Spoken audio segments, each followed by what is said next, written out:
ನಮಸ್ಕಾರ ವೀಕ್ಷಕರೇ. ಇವತ್ತು ಡಿಸೆಂಬರ್ 25. ಇದರ ವಿಶೇಷ ಏನಪ್ಪ, ಮಹತ್ವ ಏನಪ್ಪ ಅಂತಂದರೆ 1924 ಡಿಸೆಂಬರ್ 25ರಂದು ಈ ಭರತ ಭೂಮಿಯಲ್ಲಿ ಒಬ್ಬ ಮಹಾನ್ ಪುರುಷನ ಜನನ ಆಗುತ್ತೆ. ಅವರೇ ನಮ್ಮ ದೇಶದ 10ನೇ ಪ್ರಧಾನಮಂತ್ರಿಯಾಗಿ ಈ ದೇಶಕ್ಕೆ ಶ್ರೇಷ್ಠ ನಾಯಕತ್ವವನ್ನು ಕೊಟ್ಟಂಥ ಅಟಲ್ ಬಿಹಾರಿ ವಾಜಪೇಯಿ ಅವರು. ಅಟಲ್ ಬಿಹಾರಿ ವಾಜಪೇಯಿ ಅವರು ಕವಿನೂ ಹೌದು, ಪತ್ರಕರ್ತರೂ ಹೌದು, ಬರಹಗಾರರು ಹೌದು, ಅದೆಲ್ಲಕ್ಕಿಂತ ಮಿಗಿಲಾಗಿ ಶ್ರೇಷ್ಠ ರಾಜಕೀಯ ಮುತ್ಸದ್ದಿ.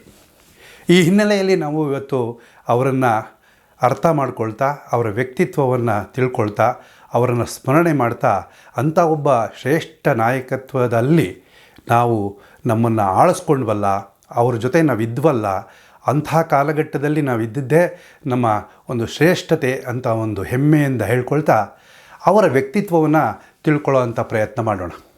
ಇವತ್ತು ಅವರ ವ್ಯಕ್ತಿತ್ವದ ಬಗ್ಗೆ ಸಂಪೂರ್ಣವಾದಂಥ ಮಾಹಿತಿಯನ್ನು ಹೇಳುವ ಮತ್ತು ಅದರ ಜೀವನದ ಬದುಕಿನ ಆಗುಹೋಗುಗಳನ್ನು ಕಟ್ಟಿಕೊಳ್ಳಲಿಕ್ಕೆ ನಮ್ಮೊಟ್ಟಿಗೆ ದುಗು ಲಕ್ಷ್ಮಣ್ ಅವರು, ಹಿರಿಯ ಪತ್ರಕರ್ತರು, ನಮ್ಮ ಜೊತೆ ಇದ್ದಾರೆ. ಅವರು ವಾಜಪೇಯಿ ಅವರ ವ್ಯಕ್ತಿತ್ವದ ವಿಚಾರಗಳನ್ನು ನಮಗೆ ತಿಳಿಸ್ಕೊಡ್ತಾರೆ. ಅವರಿಗೆ ಕಾರ್ಯಕ್ರಮದ ಪರವಾಗಿ ಸ್ವಾಗತವನ್ನು ಬಯಸ್ತೇನೆ. ಸರ್, ನಿಮಗೆ ಸ್ವಾಗತ. ನಮಸ್ತೆ. ವಾಜಪೇಯಿ ಅವರ ವ್ಯಕ್ತಿತ್ವ ಹೇಗಿತ್ತು, ಅದ್ರ ಬಗ್ಗೆ ನಮಗೆ ನಮ್ಮ ವೀಕ್ಷಕರಿಗೆ ತಿಳಿಸ್ಕೊಡ್ಬೇಕು. ನೀವು ಮೊದಲೇ ಹೇಳಿದಾಗೆ ವಾಜಪೇಯಿಯವರು ಒಬ್ಬ ದೇಶ ಕಂಡಂಥ ಅಪೂರ್ವ ರಾಜಕಾರಣಿ. ಆದರೆ ಅವರು ಬರೀ ರಾಜಕಾರಣಿಗಳು ಮಾತ್ರ ಆಗಿರಲಿಲ್ಲ. ಸಾಧಾರಣವಾಗಿ ರಾಜಕಾರಣಿ ಅಂದರೆ ಅವರಿಗೆ ಒಂದಷ್ಟು ಜನ ಶತ್ರುಗಳು ಇದ್ದೇ ಇರ್ತಾರೆ. ಆದರೆ ಅದೃಷ್ಟವಶಾತ್ ವಾಜಪೇಯಿಗೆ ಯಾರೂ ಶತ್ರುಗಳು ಇರಲಿಲ್ಲ. ಅವರನ್ನು ಶತ್ರುವಾಗಿ ಪರಿಗಣಿಸುವಂಥ ಒಬ್ಬ ವ್ಯಕ್ತಿಯೂ ಇಲ್ಲ. ಹಾಗಾಗಿ ಅವರೊಬ್ಬರು ಅಜಾತ ಶತ್ರು, ಜೊತೆಗೆ ಅತ್ಯುತ್ತಮ ವಾಗ್ಮಿ, ಹಾಗೆಯೇ ಶ್ರೇಷ್ಠ ಸಂಸದೀಯ ಪಟು. ಅವರಿಗೆ ಗೋವಿಂದ ವಲ್ಲಭ ಪಂತ್ ಅವರ ಸಂಸದೀಯ ಪಟು ಅದಕ್ಕೆ ಪ್ರಶಸ್ತಿ ಕೂಡ ಬಂದಿತ್ತು. ಹಾಗೆಯೇ ಕವಿ ಹೃದಯದ ರಾಜಕಾರಣಿಯವರು. ಅನೇಕ ಕವಿತೆಗಳನ್ನು ಅವರು ರಚನೆ ಮಾಡ್ತಾಯಿದ್ರು. ರಾಜಕಾರಣಿಯಾಗಿಯೂ ಕೂಡ ಕವಿತೆಗಳನ್ನು ರಚಿಸೋದಷ್ಟು ಸುಲಭ ಅಲ್ಲ, ಆದರೆ ಅವ್ರದ್ದು ಕವಿ ಹೃದಯ ಇತ್ತು. ಭಾರತೀಯ ರಾಜಕೀಯ ರಂಗದ ಒಬ್ಬ ನಿಷ್ಕಳಂಕ ಚಾರಿತ್ರ್ಯದ ಒಬ್ಬ ಮೇರು ವ್ಯಕ್ತಿತ್ವ ವಾಜಪೇಯಿ. 65ಕ್ಕೂ ಹೆಚ್ಚು ಕಾಲ ರಾಜಕೀಯದ ಏರಿಳಿತಗಳನ್ನು ಸ್ಥಿರವಾಗಿ ಪ್ರಬುದ್ಧವಾಗಿ ಕಾಲೋರಿ ನಿಂತು, ಜೊತೆಗೆ ಧ್ಯೇಯ ಸಿದ್ಧಾಂತಗಳಿಗೆ ಕಟಿಬದ್ಧರಾಗಿ ಶ್ರಮಿಸಿದಂಥ ಒಬ್ಬ ನಿಷ್ಠಾವಂತ ವಿನೀತ ಕಾರ್ಯಕರ್ತ, ದೇಶ ಕಂಡಂಥ ಒಬ್ಬ ಅಪೂರ್ವ ಅದ್ಭುತ ನಾಯಕ. ಅವರು 2 ಬಾರಿ ಪ್ರಧಾನಿಯಾಗಿದ್ದರು. 1 ಬಾರಿ ಕೇವಲ 13 ದಿವಸ ಮಾತ್ರ. ಆದರೆ ತನಗೆ ಬಹುಮತ ಇಲ್ಲ ಅನ್ನೋದು ಗೊತ್ತಾದಾಗ ಅವರು ಯಾವ ಯೋಚನೆಯನ್ನು ಕೂಡ ಮಾಡದೆ, ಹಿಂದೆ ಮುಂದೆ ನೋಡದೆ ಪ್ರಧಾನಿ ಪದಕ್ಕೆ ತ್ಯಾಗಪತ್ರವನ್ನು ನೀಡಿದರು. ಆದರೆ 2ನೇ ಬಾರಿ ಪ್ರಧಾನಿಯಾದಾಗ ಅವರು 6 ವರ್ಷಗಳ ಕಾಲ ಅವರು ತಮ್ಮ ಒಂದು ಆಡಳಿತವನ್ನು ನಡೆಸಿದರು. ಆದರೆ ಅದು ಕೂಡ ಎಂಥ ಪರಿಸ್ಥಿತಿ ಅಂದರೆ BJPಗೆ ಪೂರ್ತಿ ಬಹುಮತ ಇರಲಿಲ್ಲ. ಅನೇಕ ಪಕ್ಷಗಳ ಮೈತ್ರಿ ರಾಜಕಾರಣದೊಟ್ಟಿಗೆ ಅವ್ರು ಹೋಗಬೇಕಾಗಿತ್ತು. 23-24 ಪಕ್ಷಗಳನ್ನು ಜೊತೆಗೆ ಕಟ್ಟಿಕೊಂಡು ವಾಜಪೇಯಿ ಭಾರತದ ರಾಜಕೀಯಕ್ಕೆ ಒಂದು ಮೈತ್ರಿ ರಾಜಕಾರಣದ ಹೊಸ ಬೆಸುಗೆಯನ್ನು ಮಾಡಿದರು. ಒಂದು ಮೈತ್ರಿ ರಾಜಕಾರಣದ ಸಾಮರಸ್ಯವನ್ನು ಸಾಧಿಸಿದರು ಅಂತಲೇ ಹೇಳ್ಬೋದು. ಅದು ನಿಜಕ್ಕೂ ವಾಜಪೇಯಿಗೆ ಮಾತ್ರ ಸಾಧ್ಯ. ಅದು ಯಾಕೆಂದರೆ ವಿಭಿನ್ನವಾದ ಸಿದ್ಧಾಂತ, ವಿಭಿನ್ನವಾದ ವ್ಯಕ್ತಿಗಳು, ಮುಂಚೆ BJPಯನ್ನು ಬದ್ಧವಾಗಿ ವಿರೋಧ ಮಾಡಿದಂಥ ವ್ಯಕ್ತಿಗಳು, ಅವರನ್ನೆಲ್ಲ ಒಟ್ಟಿಗೆ ಸೇರಿಸ್ಕೊಂಡು ಅವರು ರಾಜಕೀಯ ಮಾಡಿದರು, ಜೊತೆಗೆ ಆಡಳಿತವನ್ನು ನಡೆಸಿದರು. ಅಂದರೆ ಅದು ವಾಜಪೇಯಿಗೆ ಮಾತ್ರ ಸಾಧ್ಯ ಅಂತ ಹೇಳ್ಬೋದು.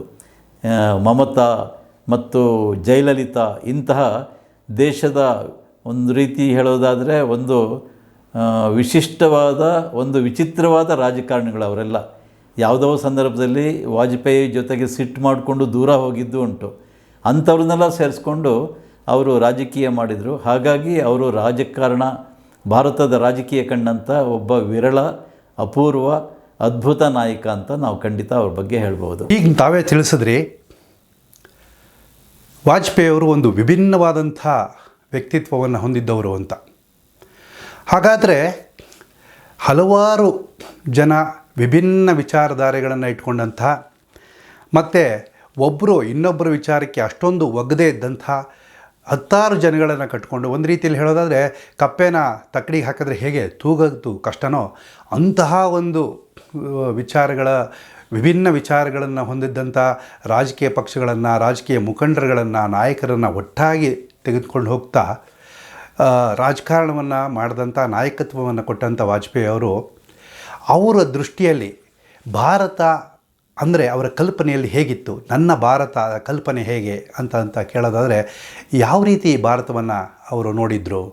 ವಾಜಪೇಯಿಯವರು ಮೂಲತಃ ಅವರು ರಾಷ್ಟ್ರೀಯ ಸ್ವಯಂ ಸೇವಕ ಸಂಘದ ಸ್ವಯಂ ಸೇವಕರಾಗಿ ರಾಜಕೀಯಕ್ಕೆ ಧುಮುಕಿದವರು. ಅವರೇನು ಬಯಸಿ ಬಂದವರಲ್ಲ ರಾಜಕೀಯವನ್ನು.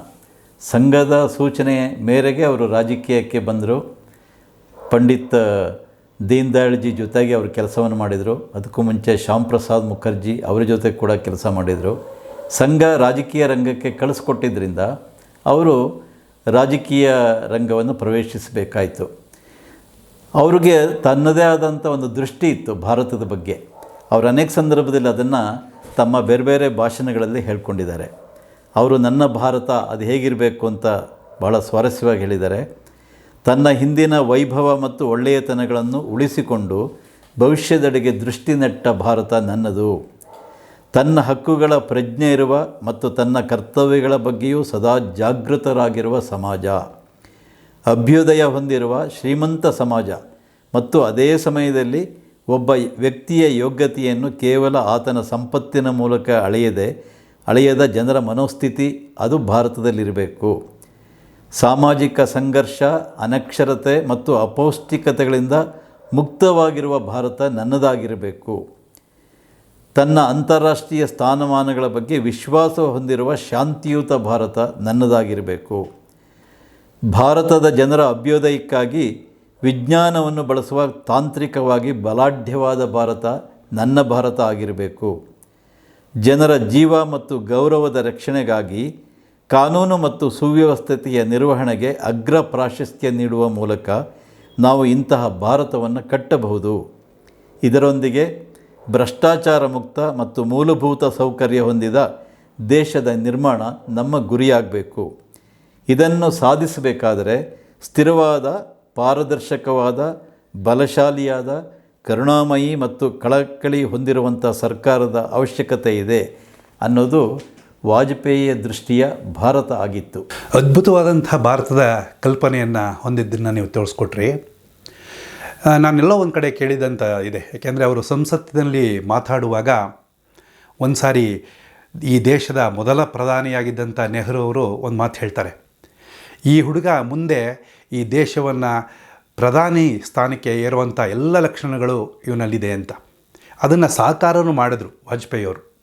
ಹಾಗಾಗಿ ಅವರ ವ್ಯಕ್ತಿತ್ವದ ಆ ರೀತಿಯಾದಂಥ ವ್ಯಕ್ತಿತ್ವವನ್ನು ಅವ್ರು ಹೇಗೆ ರೂಪಿಸ್ಕೊಂಡ್ರು? ವಾಜಪೇಯಿ ರಾಜಕೀಯವನ್ನು ಪ್ರವೇಶಿಸಿದಾಗ ಅವರಲ್ಲಿ ತಾನು ಅಧಿಕಾರದ ಕುರ್ಚಿಗೋಸ್ಕರ ಅನ್ನೋ ಕಲ್ಪನೆ ಅವರಲ್ಲಿ ಇರಲಿಲ್ಲ. ಸಂಘ ಹೇಳಿದಂಥ ಸೂಚನೆಯನ್ನು ಪಾಲಿಸಬೇಕು, ರಾಜಕೀಯ ರಂಗದಲ್ಲಿ ಒಂದು ಹೊಸ ಬದಲಾವಣೆಯನ್ನು ತರಬೇಕು, ಸ್ವಚ್ಛವಾದ ಒಂದು ನಿಷ್ಕಳಂಕವಾದ ರಾಜಕೀಯವನ್ನು ಮಾಡಬೇಕು ಅನ್ನುವಂಥ ಕಲ್ಪನೆ ಇಟ್ಕೊಂಡೇ ಅವರು ಬಂದರು. ಬಹುಶಃ ಅದೇ ಕಾರಣಕ್ಕೋಸ್ಕರ ಅವರು ಮದುವೆನೂ ಮಾಡಿಕೊಳ್ಳಿಲ್ಲ. ಅವರು ಕೊನೆಯವರೆಗೂ ಅವಿವಾಹಿತರಾಗಿ ಉಳ್ಕೊಂಡಿದ್ದರು.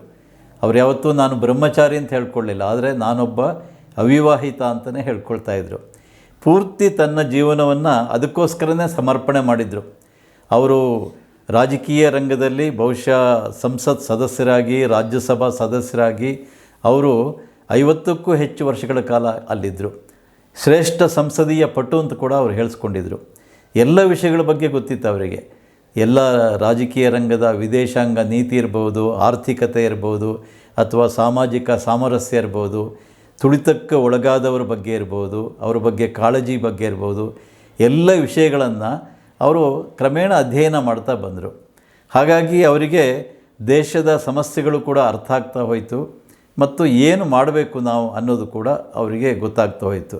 ಅದೆಲ್ಲದಕ್ಕಿಂತ ಮುಖ್ಯವಾಗಿ ಅವರು ನಮ್ಮ ವಿರೋಧ ಪಕ್ಷದವರು ಯಾರಿದ್ದಾರೆ ಅಥವಾ ನಮ್ಮ ಎದುರಾಳಿಗಳು ಯಾರಿದ್ದಾರೆ ಅವರನ್ನು ಅತ್ಯಂತ ಪ್ರೀತಿಯಿಂದ ಹಾಗೂ ಗೌರವದಿಂದ ಕಾಣುವಂಥ ಒಂದು ಕ್ಷಮತೆಯನ್ನು ಅವರು ಬೆಳೆಸ್ಕೊಂಡಿದ್ದರು. ಸಾಧಾರಣವಾಗಿ ಕಮ್ಯುನಿಸ್ಟ್ ಪಕ್ಷಗಳು ಅವ್ರದ್ದೆಲ್ಲ ಏನಿರುತ್ತೆ ಅಂದರೆ, ಒಂದು ಸರಿ ಸ್ಟ್ಯಾಲಿನ್ನ ಹೇಳಿದ್ರಂತೆ, ಏನಂದರೆ intense hatred is the basis of our work ಅಂತ. ಅತ್ಯಂತ ದ್ವೇಷ ಕಾರೋದೇ ನಮ್ಮ ಕೆಲಸದ ಆಧಾರ ಅಂತ. ಆದರೆ ಸಂಘದಿಂದ ಬಂದಂಥ ವಾಜಪೇಯಿಯವರ ದೃಷ್ಟಿ ಅದಾಗಿರಲಿಲ್ಲ. ಯಾಕೆಂದರೆ ಗುರೂಜಿಯವರು ಹೇಳಿದರು, ಸಂಘದ ದೃಷ್ಟಿಕೋನ ಏನು ಅಂದರೆ intense love is the basis of our work ಅಂತ. ಅತೀವ ಪ್ರೀತಿ, ಎಲ್ಲರನ್ನೂ ಪ್ರೀತಿಯಿಂದ ಕಾಣೋದು, ಪ್ರೇಮದಿಂದ ಕಾಣೋದು, ಗೌರವದಿಂದ ಕಾಣೋದು, ಇದೇ ನಮ್ಮ ಕಾರ್ಯದ ಆಧಾರ. ಆ ರೀತಿ ಬೆಳೆದಂಥ ವಾಜಪೇಯಿಯವರಿಗೆ ಸಹಜವಾಗಿ ಎಲ್ಲರನ್ನೂ ಗೌರವಿಸುವಂಥ ಒಂದು ಕ್ಷಮತೆ ಅವರಲ್ಲಿತ್ತು.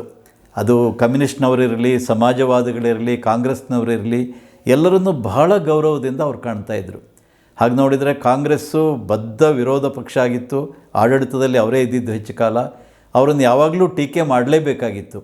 ಆದರೆ ವಾಜಪೇಯಿ ಟೀಕೆ ಮಾಡುವ ಸಂದರ್ಭದಲ್ಲೂ ಕೂಡ ಯಾವತ್ತೂ ಕೂಡ ಯಾರಿಗೂ ಏಕವಚನವನ್ನು ಬಳಸಲಿಲ್ಲ. ಇವತ್ತು ಅನೇಕರು ಬಳಸಿದಾಗೆ ಅಂಥ ಕೆಟ್ಟ ಶಬ್ದಗಳನ್ನು ಅವ್ರು ಯಾವತ್ತೂ ಬಳಸಲಿಲ್ಲ. ಒಂದು ಸರಿ BJP ಪಕ್ಷದಿಂದ ಯಾವುದೋ ಇಂದಿರಾ ಗಾಂಧಿಯ ವಿರುದ್ಧ ಒಂದು ಪತ್ರವನ್ನು ಹೊರಡಿಸಿದ್ರು. ಇಂದಿರಾ ಗಾಂಧಿ ವಿರುದ್ಧ ಇರುವಂಥ ಆರೋಪಗಳ ಪತ್ರ ಅದು. ಅದರಲ್ಲಿ ಇಂದಿರಾ ಅಂತ ಅಷ್ಟೇ ಹಾಕಿದ್ರು, ಇಂದಿರಾ ಗಾಂಧೀಜಿ ಅಂತ ಹಾಕಿರಲಿಲ್ಲ. ವಾಜಪೇಯಿ ಅದನ್ನು ನೋಡಿದರು ಪ್ರಿಂಟಿಗೆ ಹೋಗೋಕ್ಕಿಂತ ಮುಂಚೆ. ಅವ್ರು ನೋಡಿ ಹೇಳಿದ್ರಂತೆ, ಇಲ್ಲ ಇದು ಸರಿ ಇಲ್ಲ, ಇದನ್ನು ಸರಿ ಮಾಡಿ, ಇಂದಿರಾಜಿ ಅಂತ ಬಳಸ್ಬೇಕು ನೀವು, ಇಂದಿರಾ ಅಲ್ಲ ಇಂದಿರಾಜಿ, ಇದನ್ನು ಸ್ಪಷ್ಟವಾಗಿ ಅವ್ರು ಹೇಳಿದರು.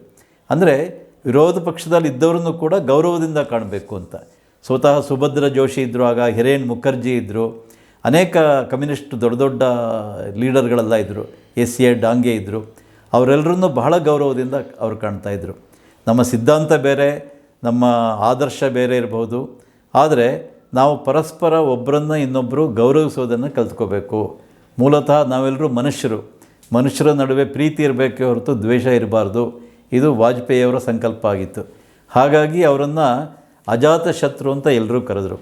ಯಾರ ಬಗ್ಗೆನೂ ಅವ್ರಿಗೆ ವಿರೋಧ ಇರಲಿಲ್ಲ. PV ನರಸಿಂಹರಾವ್ ಇರ್ಬೋದು, ಇಂದಿರಾ ಗಾಂಧಿ ಇರ್ಬೋದು, ಎಲ್ಲರೂ ಅವರನ್ನು ಬಹಳ ಗೌರವಿಸ್ತಾ ಇದ್ದರು. ಪಾರ್ಲಿಮೆಂಟು ಭವನದಲ್ಲಿ ಸಭೆಗಳು ನಡೆದಾಗ ವಾಜಪೇಯಿನ ಅನೇಕರು ಟೀಕೆ ಮಾಡ್ತಾಯಿದ್ರು, ಬೇರೆ ಕಾರಣಕ್ಕೋಸ್ಕರ ಅವರನ್ನು ನಿಂದಿಸ್ತಾ ಇದ್ದಿರ್ಬೋದು. ಆದರೆ ಆ ಕಾರ್ಯಕ್ರಮ ಕಲಾಪ ಮುಗಿದ ನಂತರ ವಾಜಪೇಯಿ ಬಗ್ಗೆ ಎಲ್ಲರಲ್ಲೂ ಅತೀವ ಗೌರವ ಇತ್ತು. ರಾಷ್ಟ್ರಪತಿಯಿಂದ ಹಿಡಿದು ಪ್ರಧಾನಿಯಿಂದ ಹಿಡಿದು ಎಲ್ಲರೂ ಬೇರೆ ಬೇರೆ ವಿಭಿನ್ನ ಪಕ್ಷದವರು ಕೂಡ ಅವರನ್ನು ಬಹಳ ಗೌರವದಿಂದ ನೋಡ್ಕೊಳ್ತಾಯಿದ್ರು. ಇದು ವಾಜಪೇಯಿಯವರ ವ್ಯಕ್ತಿತ್ವದ ವಿಶೇಷತೆ ಅಂತಲೇ ಹೇಳ್ಬೋದು. ಹಾಗಾಗಿ ಅವರೊಬ್ಬರು ವಿರಳ ರಾಜಕಾರಣಿ ಮತ್ತು ದೇಶ ಕಂಡಂಥ ಒಬ್ಬ ಅಪೂರ್ವ ರಾಜಕಾರಣಿ ಅಂತ ಈಗಲೂ ಕೂಡ ಗುರುತಿಸ್ತಾರೆ.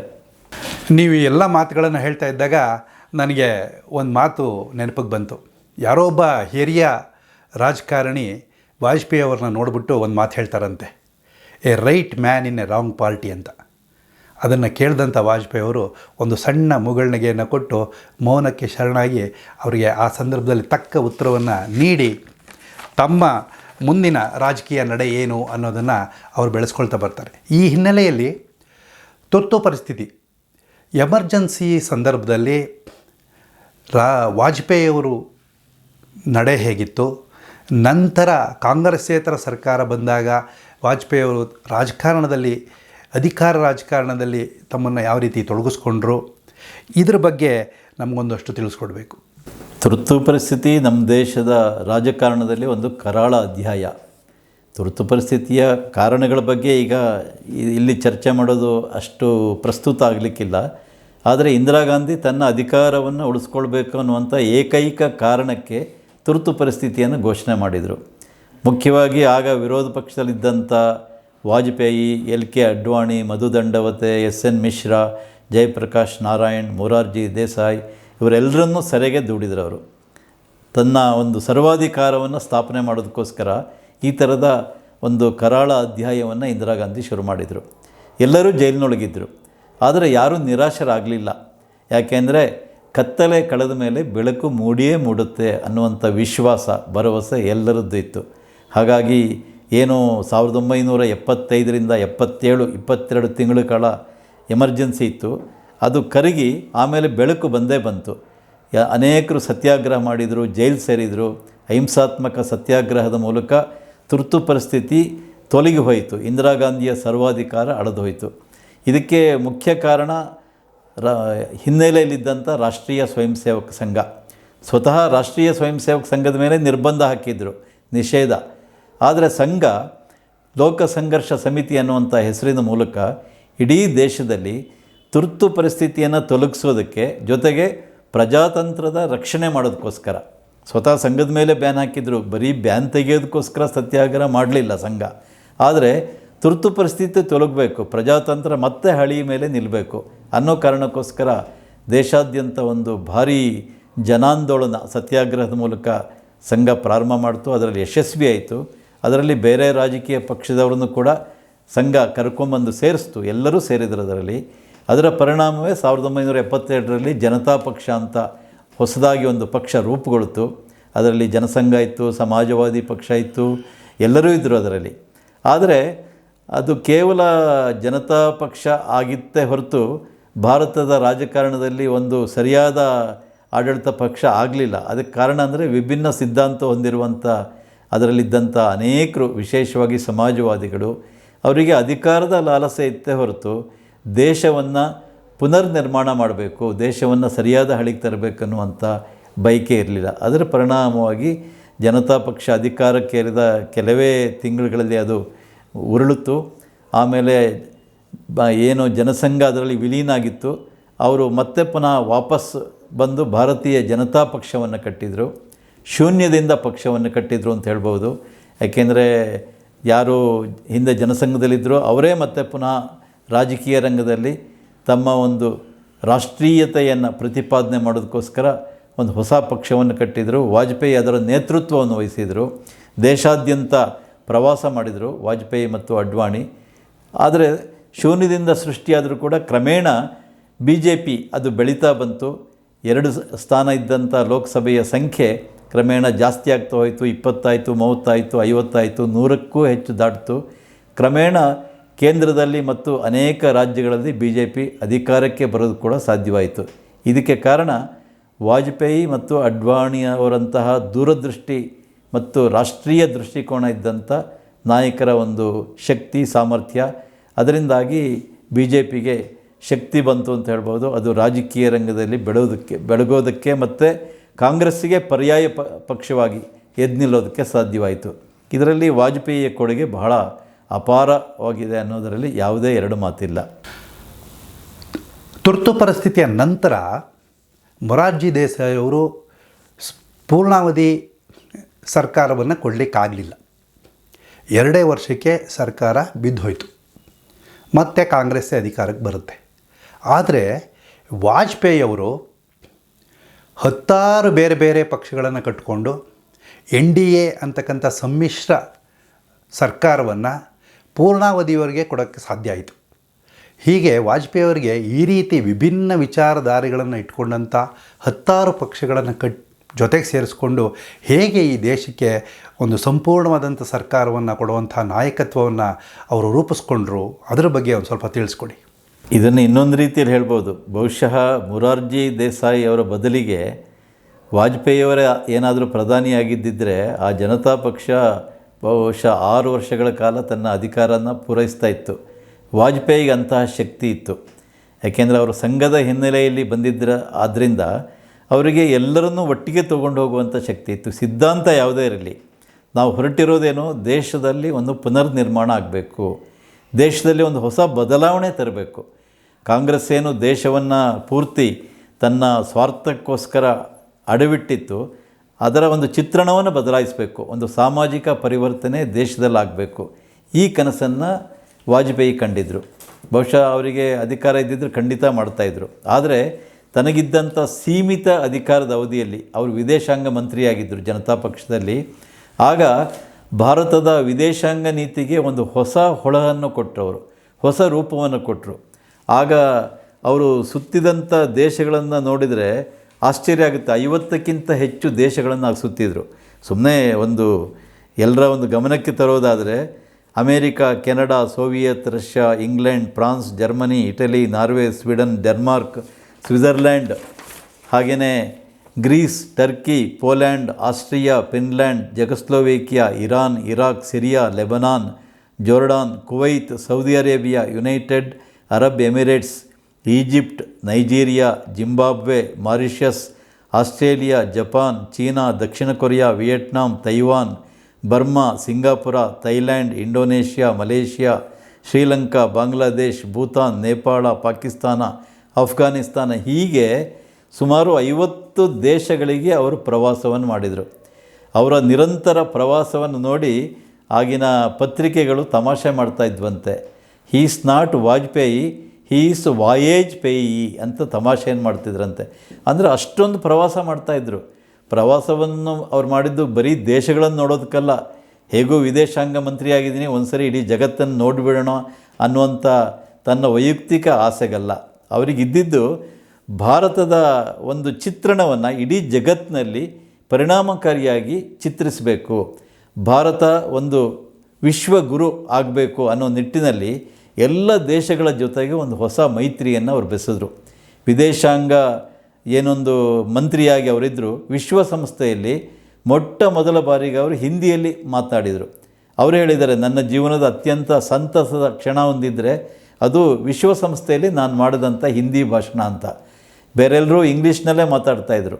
ಆದರೆ ಏನು ನಾವು ಸ್ವಾಭಿಮಾನ ಧನರು ಅಂತ ಹೇಳ್ತೀವಿ ಮತ್ತು ಸ್ವಂತಿಕೆ ಇರಬೇಕು ಅಂತ ಹೇಳ್ತೀವಿ, ಸ್ವದೇಶಿ ಅಂತ ಹೇಳ್ತೀವಿ, ಇದೆಲ್ಲದರ ಮೂರ್ತ ರೂಪವಾಗಿ ವಾಜಪೇಯಿ ಹಿಂದಿಯಲ್ಲಿ ಮಾತಾಡಿದರು. ಯಾಕೆಂದರೆ ನಮ್ಮ ದೇಶಕ್ಕೆ ನಮ್ಮದೇ ಆದ ಒಂದು ಭಾಷೆ ಬೇಡವಾ, ನಮ್ಮದೇ ಆದಂಥ ಒಂದು ರೀತಿ ಬೇಡವಾ, ಅದಕ್ಕೋಸ್ಕರ ಅವ್ರು ಹಿಂದಿಯಲ್ಲಿ ಮಾತಾಡಿದರು. ಅದು ಇಡೀ ಜಗತ್ ಪ್ರಸಿದ್ಧವಾಯಿತು. ಹೀಗೆ ಜನತಾ ಪಕ್ಷದಲ್ಲಿ ಬಹಳ ಕಡಿಮೆ ಅವಧಿಗೆ ಅವರು ವಿದೇಶಾಂಗ ಮಂತ್ರಿಯಾಗಿದ್ದರೂ ಕೂಡ ಅವರು ಮಾಡಿದಂಥ ಕೆಲಸಗಳು ಅಪಾರವಾದ್ದು. ಪಾಕಿಸ್ತಾನದಂಥ ಶತ್ರು ರಾಷ್ಟ್ರದ ಜೊತೆಗೂ ಕೂಡ ಅವರು ಒಂದು ಪ್ರೀತಿಯ ಬೆಸುಗೆಯನ್ನು ಬೆಸೆಯೋದಕ್ಕೆ ಅವರು ಪ್ರಯತ್ನ ಪಟ್ಟರು. ಆಫ್ಘಾನಿಸ್ತಾನಕ್ಕೆ ಹೋದರು, ಬೇರೆ ಬೇರೆ ದೇಶಗಳಿಗೆ ಹೋದರು. ಅಮೇರಿಕದಂಥ ದೊಡ್ಡಣ್ಣ ಅಂತ ಯಾರು ಕರ್ಕೊಳ್ತಾರೆ ಅಂಥ ದೇಶದ ಜೊತೆಗೆ ಒಂದು ಉತ್ತಮ ಬಾಂಧವ್ಯವನ್ನು ಸ್ಥಾಪನೆ ಮಾಡೋದಕ್ಕೆ ಅವರು ಪ್ರಯತ್ನ ಪಟ್ಟರು. ಹೀಗಾಗಿ ಅವರಿಗೆ ಮತ್ತು ವಾಜಪೇಯಿ ಅವರಿಗೆ ವಿದೇಶಾಂಗ ನೀತಿ, ಎಕ್ಸ್ಟರ್ನಲ್ ಅಫೇರ್ಸ್ ಏನು ಪಾಲಿಸಿ ಇದೆ ಅದರ ಬಗ್ಗೆ ಬಹಳ ಆಸಕ್ತಿ ಇತ್ತು ಅವರಿಗೆ ಮೊದಲಿಂದ ಅದ್ರ ಬಗ್ಗೆ ತುಂಬ ಆಸೆ ಇತ್ತು. ಬಹುಶಃ ಹಾಗಾಗಿ ಅವರಿಗೆ ಅದೇ ಖಾತೆ ಸಿಕ್ತು ಅಂತ ಹೇಳ್ಬೋದು. ಮತ್ತು ಆ ಒಂದು ನಿಟ್ಟಿನಲ್ಲಿ ಇವತ್ತೇನಾದರೂ ಬೇರೆ ದೇಶಗಳಲ್ಲಿ ಭಾರತದ ಒಂದು ಚಿತ್ರಣ ಬದಲಾಗಿದ್ದರೆ ಅದಕ್ಕೆ ವಾಜಪೇಯಿಯವರ ಈ ವಿದೇಶಾಂಗ ಮಂತ್ರಿಯಾಗಿ ಮಾಡಿದಂಥ ಕೆಲಸಗಳು ಕೂಡ ಕಾರಣ ಅಂತ ಹೇಳ್ಬೋದು. ಎಲ್ಲರನ್ನ ಪ್ರೀತಿಸಬೇಕು, ಎಲ್ಲರನ್ನ ವಿಶ್ವಾಸಕ್ಕೆ ತಗೋಬೇಕು, ಎಲ್ಲರನ್ನ ಜೊತೆಗೆ ತೊಗೊಂಡೋಗಬೇಕು ಅನ್ನೋದು ಅವರ ಗುಣ. ಆ ಹಿನ್ನೆಲೆಯಲ್ಲಿ ಪಾಕಿಸ್ತಾನದ ಜೊತೆಗೆ ತಮ್ಮ ಸ್ನೇಹಹಸ್ತವನ್ನು ಚಾಚ್ತಾರೆ. ಅವರು ಪ್ರಧಾನಮಂತ್ರಿಗಳಾಗಿದ್ದಾಗ 2 ಬಾರಿ ಪಾಕಿಸ್ತಾನದ ಜೊತೆಗೆ ಭ್ರಾತೃತ್ವದ ಒಂದು ವಿಚಾರವನ್ನು ಹಂಚ್ಕೊಳ್ತಾರೆ. ಅದಕ್ಕೆ ಉದಾಹರಣೆ ಅಂತಂದರೆ ಅವರು ಭಾರತದಿಂದ ಲಾಹೋರ್ಗೆ ಬಸ್ನಲ್ಲಿ ಮಾಡಿದಂಥ ಪ್ರಯಾಣ ಇರ್ಬೋದು, ಜೊತೆಗೆ ಆಗ್ರಾದಲ್ಲಿ ಮುಷರಫ್ ಅವ್ರನ್ನ ಕರೆದು ಅವರು ನಡೆಸಿದಂಥ ಸೌಹಾರ್ದಯುತವಾದಂಥ ಸಭೆ ಇರ್ಬೋದು. ಈ ಎರಡು ಪ್ರಯತ್ನಗಳನ್ನು ಮಾಡದಿಗ್ಯೂ ಸಹ ಭಾರತ ಮತ್ತು ಪಾಕಿಸ್ತಾನದ ಸಂಬಂಧ ಯಾಕೋ ಏನೋ ಅದು ಒಳ್ಳೆಯ ಹಾದಿಯನ್ನು ಹಿಡಿಲಿಕ್ಕೆ ಸಾಧ್ಯನೇ ಆಗಲಿಲ್ಲ. ಆ 2 ಘಟನೆಗಳನ್ನು ಮಾಡಿದಾಗಲೂ ಸಹ ಎಲ್ಲೋ ಒಂದು ಕಡೆ ಅವರು ಸೋತ್ರ ಅಥವಾ ಫೇಲ್ಯೂರ್ ಆಯಿತಾ, ಇದು ಯಾಕೆ? ವಾಜಪೇಯಿ ಪ್ರಧಾನಿಯಾಗಿದ್ದು ಬಹಳ ತಡವಾಗಿ, ಅವ್ರಿಗೆ ಆಗಲೇ 80 ಹತ್ತತ್ರ ಅವರು ವಯಸ್ಸಾಗಿತ್ತು. ಬಹುಶಃ ಅವರು ಒಂದು 50 ವರ್ಷದಲ್ಲಿ ಇದ್ದಾಗ ಪ್ರಧಾನಿಯಾಗಿದ್ದರೆ ನಮ್ಮ ದೇಶದ ಚಿತ್ರಣ ಬದಲಾಗ್ತಾ ಇತ್ತು. ಮತ್ತು ವಾಜಪೇಯಿ ಪ್ರಧಾನಿಯಾಗಿದ್ದಂಥ ಕಾಲದಲ್ಲಿ ನಮ್ಮ ದೇಶದ ಒಂದು ರಾಜಕೀಯ ವ್ಯವಸ್ಥೆ ಮತ್ತು ರಾಜಕೀಯ ಚಟುವಟಿಕೆಗಳು ಅಷ್ಟೊಂದು ಪಕ್ವವಾಗಿರಲಿಲ್ಲ ಅಂತ ನನಗನ್ಸುತ್ತೆ. ಇಲ್ಲದ್ರೆ ಬಹುಶಃ ವಾಜಪೇಯಿ ಮಾಡಿದಂಥ ಪ್ರಯತ್ನದ ಫಲವಾಗಿ ಆಗ ಭಾರತ ಪಾಕಿಸ್ತಾನ ಸಂಬಂಧ ಚೆನ್ನಾಗಿ ಆಗಬೇಕಾಗಿತ್ತು. ಅವರು ಸ್ವತಃ ಲಾಹೋರ್ಗೆ ಬಸ್ ಯಾತ್ರೆ ಮಾಡಿದರು. ಆಮೇಲೆ ಮುಷರಫನ್ನು ಕರೆದು ನೀವು ಹೇಳ್ದಂಗೆ ಮಾತಾಡಿದರು. ಅದರಲ್ಲಿ ಮುಷರಫ್ ಒಂದು ಭರವಸೆ ಕೊಟ್ಟಿದ್ದರು, ಜಂಗ್ ನಾ ಹೋನೆ ದೇಂಗೆ ಅಂತ, ಯುದ್ಧ ಮಾಡೋದಕ್ಕೆ ನಾವು ಬಿಡೋದಿಲ್ಲ ಅಂತ ಅಲ್ಲಿ ವಾಗ್ದಾನ ಮಾಡಿದರು. ಆದರೆ ಪಾಕಿಸ್ತಾನದವರ ಬುದ್ಧಿ ಎಲ್ಲರಿಗೂ ಗೊತ್ತು, ನರಿ ಬುದ್ಧಿ. ಅವ್ರು ಏನು ಹೇಳ್ತಾರೆ ಅದ್ರ ವಿರುದ್ಧನೇ ಮಾಡೋದು. ಹೀಗೆ ವಾಜಪೇಯಿಗೆ ಭರವಸೆ ಕೊಟ್ಟಂಥ ಮುಷರಫ್ ಮಾಡಿದ್ದೇನು ಅಂದರೆ ಉಗ್ರರನ್ನು ನುಗ್ಗಿಸಿದರು ಎಲ್ಲ ಕಡೆಗೆ. ಇದರಲ್ಲಿ ಏನು ಇದಾಯಿತು, ದೊಡ್ಡ ಯುದ್ಧ. ಆ ಯುದ್ಧದ ಸಂದರ್ಭದಲ್ಲಿ ಪಾಕಿಸ್ತಾನ ಅದಕ್ಕೆ ಬಹಳ ತಯಾರಿಗಳನ್ನು ಮಾಡಿಬಿಟ್ಟಿತ್ತು. ಆ ಎಲ್ಲ ತಯಾರಿಗಳನ್ನು ಮಾಡಿದ್ರಿಂದಾಗಿ ಆ ಯುದ್ಧವನ್ನು ಅದು ಗೆಲ್ಲೋದಕ್ಕೆ ಆಗಲಿಲ್ಲ. ಅದಕ್ಕೆ ಕೊನೆಗೆ ಭಾರತವೇ ಗೆಲ್ತು. ಆದರೆ ಅನಿರೀಕ್ಷಿತವಾಗಿ ಕಾಲು ಕರೆದು ಜಗಳ ಮಾಡ್ತು. ಒಟ್ಟಿನಲ್ಲಿ ಏನು ಹೇಳೋದು ಅಂದರೆ ರಾಜಕೀಯ ಒಂದು ಸನ್ನಿವೇಶ ಆಗ ಇನ್ನೂ ಪಕ್ವವಾಗಿರಲಿಲ್ಲ. ಅದು ಆಗಿದ್ದಿದ್ದರೆ ವಾಜಪೇಯಿಯವರ ಪ್ರಯತ್ನಕ್ಕೆ ಸರಿಯಾದ ಒಂದು ಫಲ ಸಿಗ್ತಾಯಿತ್ತು. ಇವತ್ತೇನು ಸ್ಥಿತಿ ಇದೆ ಅದು ಬರ್ತಾಯಿತ್ತು. ಆದರೆ ಇವತ್ತಿನ ಸ್ಥಿತಿಗೆ ವಾಜಪೇಯಿ ಇಷ್ಟು ಮಾಡಿದ್ದೇ ಒಂದು ಪ್ರಮುಖ ಆಧಾರ ಅಂತಲೂ ಕೂಡ ಹೇಳ್ಬೋದು. ಅದನ್ನು ನಾವು ಮರೆಯೋಕ್ಕಾಗಲ್ಲ. ಸಾಮಾನ್ಯವಾಗಿ ಯಾವುದೇ ರಾಜಕಾರಣಿ ಈ ಪತ್ರಕರ್ತರ ಬಾಯಿಗೆ ಟೀಕೆಗೆ ತುತ್ತಾಗದೆ ಹಾಗೆ ಇರಲಿಕ್ಕೆ ಸಾಧ್ಯನೇ ಇಲ್ಲ. ಆದರೆ ಒಂದು ವಿಸ್ಮಯಕಾರಿ ವಿಚಾರ ಅಂತಂದರೆ ವಾಜಪೇಯಿ ಅವರ ವಿಚಾರದಲ್ಲಿ ಅದು ಸುಳ್ಳಾಯಿತು. ಎಲ್ಲ ಪತ್ರಕರ್ತರು ವಾಜಪೇಯಿ ಅವ್ರನ್ನ ಯಾವುದೇ ರೀತಿಯಾದಂಥ ಮುಜುಗರಕ್ಕಾಗಲಿ ಬಹಳ ದೊಡ್ಡ ಟೀಕೆಗಳನ್ನಾಗಲಿ ಮಾಡಲಿಲ್ಲ. ಎಲ್ಲರೂ ಅದ್ಭುತವಾದಂಥ ಒಳ್ಳೊಳ್ಳೆ ವಿಚಾರಗಳನ್ನೇ ಅವ್ರ ಹತ್ರ ಮಾತಾಡಿದ್ದಾರೆ. ಇದು ಹೇಗೆ ಸಾಧ್ಯ ಆಯಿತು ಅಂತ. ವಾಜಪೇಯಿಯವ್ರ ಬಗ್ಗೆ ಬಹುಶಃ ಯಾವುದೇ ಪತ್ರಕರ್ತರು ಟೀಕೆ ಮಾಡಿದ್ದೇ ಇಲ್ಲ. ಬೇರೆ ಬೇರೆ ಕಾರಣಕ್ಕೋಸ್ಕರ ಸಣ್ಣ ಪುಟ್ಟ ಟೀಕೆ ಮಾಡಿರ್ಬೋದು. ಆದರೆ ಯಾರು ಹಿರಿಯ ಪತ್ರಕರ್ತರಿದ್ದರು, ಉದಾಹರಣೆಗೆ ಆ ಸಂದರ್ಭದಲ್ಲಿದ್ದಂಥ ಖುಷ್ವಂತ್ ಸಿಂಗ್ ಯಾರನ್ನೂ ಟೀಕೆ ಮಾಡದೆ ಬಿಟ್ಟಿಲ್ಲ. ಹಾಗೆ ಇನ್ನೊಬ್ಬರು MV ಕಾಮತ್ ಇದ್ದರು, ಅವರು ಅಷ್ಟೇ ಬಹಳ ಹಿರಿಯ ಪತ್ರಕರ್ತರು. ಅವರು ಸಾಕಷ್ಟು ರಾಜಕೀಯ ಕಾರಣಗಳಿಗಾಗಿ ಅನೇಕರನ್ನು ಟೀಕೆ ಮಾಡಿದ್ದಿದ್ದ, ವೈಯಕ್ತಿಕವಾಗಿ ಟೀಕೆ ಮಾಡಿಲ್ಲ. ಆದರೆ ಅವರಿಬ್ಬರೂ ಕೂಡ ವಾಜಪೇಯಿ ಬಗ್ಗೆ ಬಹಳ ಒಳ್ಳೆಯ ಮಾತುಗಳನ್ನು, ತುಂಬ ಅದ್ಭುತವಾದ ಮಾತುಗಳನ್ನು ಹೇಳಿದ್ದಾರೆ. ಖುಷ್ವಂತ್ ಸಿಂಗ್ ಹೇಳಿದ್ದೇನು ಅಂದರೆ, ಅವರು ಸ್ವತಃ ಬರೆದಿದ್ದಾರೆ, ಅವರು ಪತ್ರಕರ್ತರಾಗಿದ್ದರು, ತಮ್ಮ ಕಾಲಮ್ನಲ್ಲಿ ಬರೆದಿದ್ದರು. ಏನು ಬರೆದಿದ್ದಾರೆ ಅಂದರೆ, Vajpayee is a courteous polished gentleman who keeps his cool at all times and is never known to be rude to anyone. He is an able man, a man of letters and well above most of our rabble-rousing politician of today. Vajpayee does not have enemies at all. This is very rare accomplishment ಅಂತ ಅವರು ಖುಷ್ವಂತ್ ಸಿಂಗ್ ತಮ್ಮ ಕಾಲಮ್ನಲ್ಲಿ ಬರೆದಿದ್ದರು. ಹಾಗೆಯೇ MV Kamath ಬರೆದಿದ್ದಾರೆ, We need a man of values at the head of our government. We need a philosopher king whose head is clear and whose heart is in the right place. Vajpayee meets these requirements.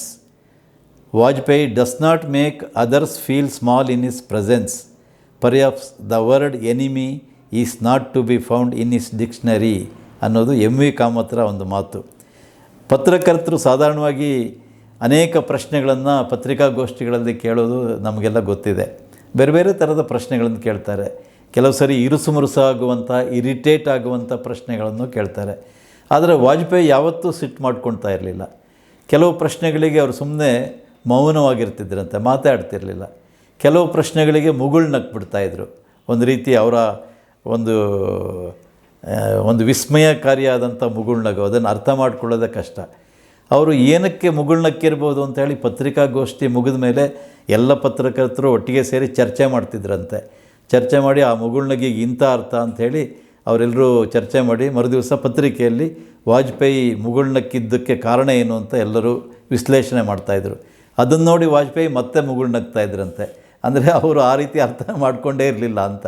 ಅಂದರೆ ವಾಜಪೇಯಿ ಅವ್ರನ್ನ ಅರ್ಥ ಮಾಡ್ಕೊಳ್ಳೋದು ಭಾಳ ಕಷ್ಟ ಇತ್ತು. ಈಗಿನ ರಾಜಕಾರಣಿಗಳ ಹಾಗೆ ಯಾವುದೇ ಮಾಧ್ಯಮದ ಮುಂದೆ ಹೋಗಿ ತಾವೇ ತುತ್ತೂರಿ ಊದುವಂಥ ಕೆಲಸ ವಾಜಪೇಯಿ ಮಾಡಲೇ ಇಲ್ಲ. ಎಷ್ಟು ಅಗತ್ಯವೋ ಅಷ್ಟೇ ಮಾತಾಡಿದರು. ಎಲ್ಲಿ ಮೌನವಾಗಿರಬೇಕು ಅಲ್ಲಿ ಮೌನವಾಗಿದ್ದರು, ಎಲ್ಲಿ ಮುಗುಳ್ನಗಬೇಕು ಅಲ್ಲಿ ಮುಗುಳ್ನಗ್ತಾಯಿದ್ರು.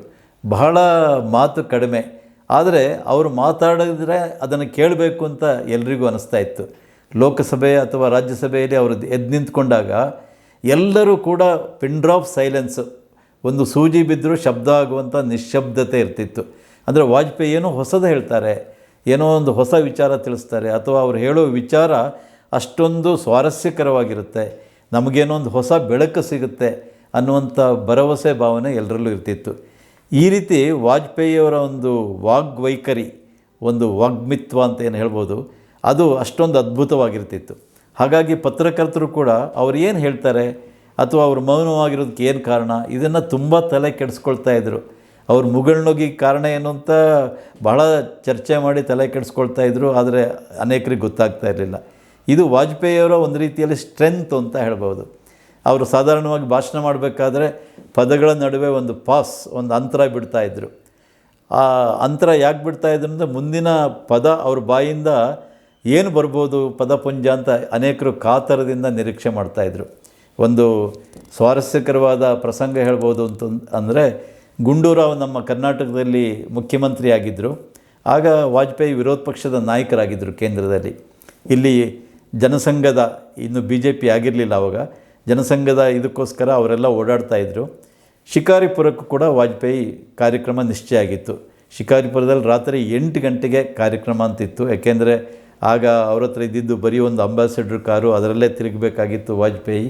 ಶಿಕಾರಿಪುರಕ್ಕೆ 8 ಗಂಟೆಗೆ ಬರೋ ತಡ ಆಯಿತು ಅವರಿಗೆ. ಯಾಕೆಂದರೆ ದಾರಿ ಉದ್ದಕ್ಕೂ ಅಭಿಮಾನಿಗಳು ಇವರು ಅವರನ್ನು ಮಾತಾಡ್ಸೋಕ್ಕೆ ಶುರು ಮಾಡಿದರು. ಅಲ್ಲಲ್ಲಿ ಸಣ್ಣ ಪುಟ್ಟ ಸಭೆಗಳು. ಹಾಗಾಗಿ ಶಿಕಾರಿಗೆ ಬರ್ತಾ 10 ಗಂಟೆ ರಾತ್ರಿ ಆಯಿತು. ಗುಂಡೂರಾವ್ ಆಗ ಹೆಲಿಕಾಪ್ಟರ್ನಲ್ಲಿ ಓಡಾಡ್ತಾಯಿದ್ರು ಎಲ್ಲ ಕಡೆಗೂ.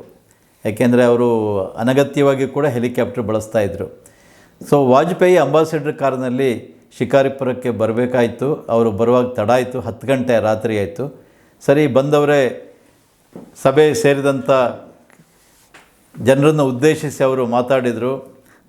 ಎಂದಿನಂತೆ ಬಾಯಿಯೋ ಅವ್ರ ಬೆಹನೋ ಮುಜೆ ಮಾಫ್ ಕೀಜಿಯೇ ಮೈ ಬಹುತ್ ದೇರ್ ಸೆ ಇದರ್ ಆಯಾ ಹೂಂ ಅಂತ ಹೇಳಿ ಪಾಸ್ ಕೊಟ್ಟರು, ನಿಲ್ಲಿಸಿದರು. ಆಮೇಲೆ ಸ್ವಲ್ಪ ಹೊತ್ತಾದ ನಂತರ ಅವ್ರು ಹೇಳಿದರು, ಕ್ಯೋಂಕಿ ಮೇರಾ ಪಾಸ್ ಹೆಲಿಕಾಪ್ಟರ್ ನೈ ಹೈ ಅಂತ ಒಂದು ಮಾತು ಹೇಳಿದರು. ಯಾಕೆಂದರೆ ನನ್ನ ಹತ್ರ ಹೆಲಿಕಾಪ್ಟರ್ ಇಲ್ಲ, ಹಾಗಾಗಿ ತಡವಾಗಿ ಬಂದಿದ್ದೀನಿ ಅಂತ. ಅವರು ಗುಂಡೂರಾವ್ ಹೆಸರನ್ನು ಪ್ರಸ್ತಾಪ ಮಾಡಲಿಲ್ಲ, ಅಥವಾ ಗುಂಡೂರಾವ್ ಹೆಲಿಕಾಪ್ಟರ್ನಲ್ಲಿ ಹೋಗ್ತಿದ್ದಾರೆ ಅನ್ನೋದನ್ನು ಹೇಳಲಿಲ್ಲ. ಆದರೆ ಬರೀ ಇಷ್ಟರಲ್ಲೇ ಅವರು ಗುಂಡೂರಾವ್ ಮಾಡ್ತಾ ಇರೋದು ಸರಿಯಲ್ಲ ಅನ್ನುವಂಥ ಮೆಸೇಜನ್ನು ಜನರಿಗೆ ಮುಟ್ಟಿಸಿದರು. ಈ ರೀತಿ ಅವರು ಬಹಳ ಸ್ವಾರಸ್ಯಕರವಾಗಿ ಮಾತಾಡ್ತಾಯಿದ್ರು. ಅವರ ಇನ್ನೊಂದು ಸ್ವಾರಸ್ಯಕರವಾದ ಮಾತು ಹೇಳೋದು ಅಂತಾದರೆ, ಮಂಗಳೂರಿನಲ್ಲಿ ಒಂದು ಸರಿ ಒಂದು ಕಾರ್ಯಕ್ರಮ ನೆಹರು ಮೈದಾನದಲ್ಲಿ ವಾಜಪೇಯಿ ಹಿಂದಿಯೊಳಗೆ ಮಾತಾಡ್ತಾ ಇದ್ದಾರೆ. ಶಂಕರಮೂರ್ತಿಯವರು ನಮ್ಮ ಸ್ಪೀಕರ್ ಆಗಿದ್ದರವರು ಇದರಲ್ಲಿ ವಿಧಾನ ಪರಿಷತ್ನಲ್ಲಿ, BJPಯ ಹಿರಿಯ ಮುಖಂಡ, ಅವರು ಅನುವಾದ ಮಾಡ್ತಾಯಿದ್ರು. ಸರಿ, ವಾಜಪೇಯಿ ಮಾತಾಡಿದಾಗೂ ಶಂಕರಮೂರ್ತಿ ಅನುವಾದ ಮಾಡ್ತಾಯಿದ್ರು. ಆದರೆ ಶಂಕರಮೂರ್ತಿಯವರು ಏನು ಮಾಡ್ತಾಯಿದ್ರು ಅಂದರೆ, ಮಧ್ಯ ಮಧ್ಯ ಈ ಸ್ಥಳೀಯ ರಾಜಕೀಯದ್ದು ಒಂದಷ್ಟೆಲ್ಲ ಸೇರಿಸ್ತಾಯಿದ್ರು ವಾಜಪೇಯಿ ಭಾಷಣದ ಜೊತೆಗೆ. ಆದರೆ ವಾಜಪೇಯಿಯವರಿಗೆ ಕನ್ನಡ ಬರ್ತಿರಲಿಲ್ಲ. ಆದರೆ ಗೊತ್ತಾಯಿತು ಇವರೇನೋ ಸೇರಿಸ್ತಾ ಇದ್ದಾರೆ ಅಂತ. ಅವರೊಂದು 2-3 ಸರಿ ಗಮನಿಸಿದರು. ಆಮೇಲೆ ಮಧ್ಯದಲ್ಲಿ ಇಂಟರ್ಪ್ರೆಟ್ ಮಾಡಿ ಹೇಳಿದರು, I think he is improving my speech ಅಂತ ಒಂದು ಮಾತನ್ನು ವಾಜಪೇಯಿ ಹೇಳಿದರು. ಬಹುಶಃ ನನ್ನ ಭಾಷಣನ ಇನ್ನೂ ಇಂಪ್ರೂವ್ ಮಾಡ್ತಾ ಇರ್ಬೋದು ಶಂಕರಮೂರ್ತಿ ಅಂತ. ಹೀಗೆ ಅವರ ಹಾಸ್ಯ ಪ್ರಜ್ಞೆ ಬಹಳ ಅದ್ಭುತವಾಗಿತ್ತು. ಒಂದು ಸರಿ ನಾಗ್ಪುರದ ಸಂಘ ಶಿಕ್ಷಾ ವರ್ಗ, OTC ಅಂತ ನಾವೇನು ಹೇಳ್ತೀವಿ, ಅಲ್ಲಿಗೆ ಬಂದಿದ್ದರು. ಪ್ರತಿ ವರ್ಷ ಸಾಧಾರಣ ಬರ್ತಾಯಿದ್ರು. ಅವ್ರದ್ದೊಂದು ಬೌದ್ಧಿಕ ಕಾರ್ಯಕ್ರಮ ಇರ್ತಾಯಿತ್ತು. ವಾಜಪೇಯಿ ಬಂದರು ಅಂದರೆ ಎಲ್ಲರೂ ಭಾಳ ಅಟೆನ್ಷನಿಂದ ಅವರ ಬೌದ್ಧಿಕನ್ನು ಕೇಳ್ತಾಯಿದ್ರು. ಅವ್ರು ಬೌದ್ಧಿಕ ಮಾಡ್ತಾ ದೇಶ ಸಶಕ್ತವಾಗಬೇಕು ಮತ್ತು ಎಲ್ಲರೂ ಬಲಶಾಲಿಗಳಾಗಬೇಕು, ಸಮಾಜ ಸುಸ್ಥಿರವಾಗಬೇಕು, ಇದೆಲ್ಲ ವಿಷಯಗಳನ್ನು ಸಾಧಾರಣವಾಗಿ ಹೇಳ್ತಾಯಿದ್ರು. ಹೇಳ್ತಾ ಭಗವದ್ಗೀತೆ ಬಗ್ಗೆ ಬಂತು. ಆ ಭಗವದ್ಗೀತೆಯಲ್ಲಿ ಅರ್ಜುನ, ಅವನು ಶ್ರೀಕೃಷ್ಣ ಎಷ್ಟೇ ಉಪದೇಶ ಮಾಡಿದರೂ ಅವನಿಗೆ ಧೈರ್ಯವೇ ಬರ್ತಿರಲಿಲ್ಲ ಕೌರವರ ವಿರುದ್ಧ ಹೋರಾಟ ಮಾಡೋದಕ್ಕೆ. ಅವನು ಇನ್ನೂ ಪ್ರಶ್ನೆಗಳನ್ನು ಕೇಳ್ತಾನೇ ಇದ್ದ. ಇಲ್ಲ, ಎಲ್ಲರೂ ಎದುರುಗಡೆ ದಾಯಾದಿಗಳಿದ್ದಾರೆ, ರಕ್ತ ಸಂಬಂಧಿಕರಿದ್ದಾರೆ, ನನಗೆ ಹೋರಾಟ ಮಾಡೋಕ್ಕೆ ಭಯ ಆಗುತ್ತೆ, ಅವ್ರನ್ನ ಹೇಗೆ ಕೊಲ್ಲಲಿ, ಈ ಥರದ ಪ್ರಶ್ನೆಗಳನ್ನೇ ಕೇಳ್ತಾ ಇದ್ದ. ಕೊನೆಗೆ ಅಂತಿಮವಾಗಿ ಶ್ರೀಕೃಷ್ಣ ಭಗವದ್ಗೀತೆಯನ್ನು, ತನ್ನ ವಿಶ್ವರೂಪ ದರ್ಶನವನ್ನು ಮಾಡಿಸ್ಬೇಕಾಯಿತು, ಭಗವದ್ಗೀತೆಯನ್ನು ಆತನಿಗೆ ಬೋಧಿಸಬೇಕಾಯಿತು. ಇದೆಲ್ಲ ನಮ್ಗೆ ಗೊತ್ತಿದೆ. ಆದರೆ ವಾಜಪೇಯಿ ಅವರು ಇದೆಲ್ಲವುದನ್ನು ಹೇಳಿದರು, ಬಹುಶಃ ಅರ್ಜುನಿಗೆ ಶ್ರೀಕೃಷ್ಣ ಈ ಭಗವದ್ಗೀತೆ ಬೋಧಿಸೋದ್ರ ಬದಲಿಗೆ ಸಂಘದ ಒಂದು ಗಣವೇಶ ಅವನಿಗೆ ಹಾಕಿಸ್ಬಿಟ್ಟಿದ್ರೆ ಅವನಿಗೆ ಖಂಡಿತ ಯುದ್ಧ ಮಾಡೋದಕ್ಕೆ ಒಂದು ಧೈರ್ಯ ಬರ್ತಾಯಿತ್ತು ಅಂತ ಒಂದು ಜೋಕನ್ನು ಕಟ್ ಮಾಡ್ತಾರೆ. ಎಲ್ರಿಗೂ ಆ ಜೋಕ್ ಭಾಳ ಇಷ್ಟ ಆಯಿತು, ಖುಷಿಪಟ್ಟರು. ಅಂದರೆ ಸಂಘದ ಸ್ವಯಂ ಸೇವಕ ಆದರೆ ಅವನಿಗೆ ಧೈರ್ಯ, ಉತ್ಸಾಹ ಸಹಜವಾಗಿ ಬರುತ್ತೆ ಅಂತ. ಈ ರೀತಿ ಅವರು ಸಮಯಕ್ಕೆ ಸಂದರ್ಭಕ್ಕೆ ತಕ್ಕನಂಥ ಒಂದು ಹಾಸ್ಯ ಪ್ರಜ್ಞೆ ಅವರಲ್ಲಿತ್ತು. ಈ ಹಾಸ್ಯ ಪ್ರಜ್ಞೆ ಇದ್ದಿದ್ದರಿಂದನೇ ಅವರು ಅನೇಕ ವ್ಯಕ್ತಿಗಳನ್ನು ಕೂಡ ಗೆದ್ದರು, ರಾಜಕೀಯ ರಂಗದಲ್ಲೂ ಕೂಡ ಗೆದ್ದರು. ಎಷ್ಟೋ ಜನ ಅವರನ್ನು ರಾಜಕೀಯವಾಗಿ ವಿರೋಧಿಸುವಂಥವರು ಕೂಡ ಅವರ ಹಾಸ್ಯ ಪ್ರಜ್ಞೆಯನ್ನು ಬಹಳ ಮೆಚ್ಕೊಂಡಿದ್ರು. ವಾಜಪೇಯಿ ಏನು ಹೇಳ್ತಾರೆ ಅನ್ನೋದನ್ನು ಅವರು ಕಾದು ಕೂತ್ಕೊಂಡು ಕೇಳ್ತಾಯಿದ್ರು.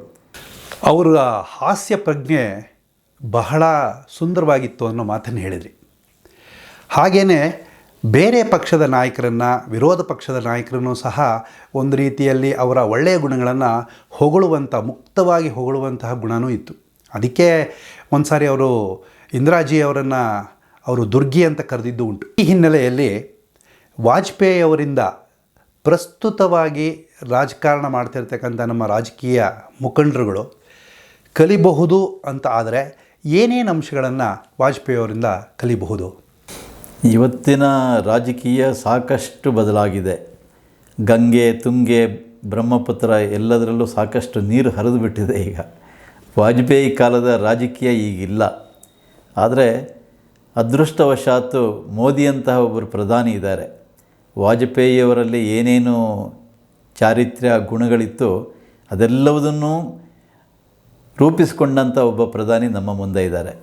ಆದರೆ ಇವತ್ತು ನಮ್ಮ ರಾಜಕೀಯ ಕ್ಷೇತ್ರದಲ್ಲಿರುವಂಥ ಜನಪ್ರತಿನಿಧಿಗಳು, ಶಾಸಕರಿರ್ಬೋದು, ಸಂಸತ್ ಸದಸ್ಯರಿರ್ಬೋದು, ರಾಜ್ಯಸಭಾ ಸದಸ್ಯರಿರ್ಬೋದು, ಅವರು ವಾಜಪೇಯಿಯಿಂದ ಕಲಿಯುವಂಥದ್ದು ಬಹಳ ಇದೆ.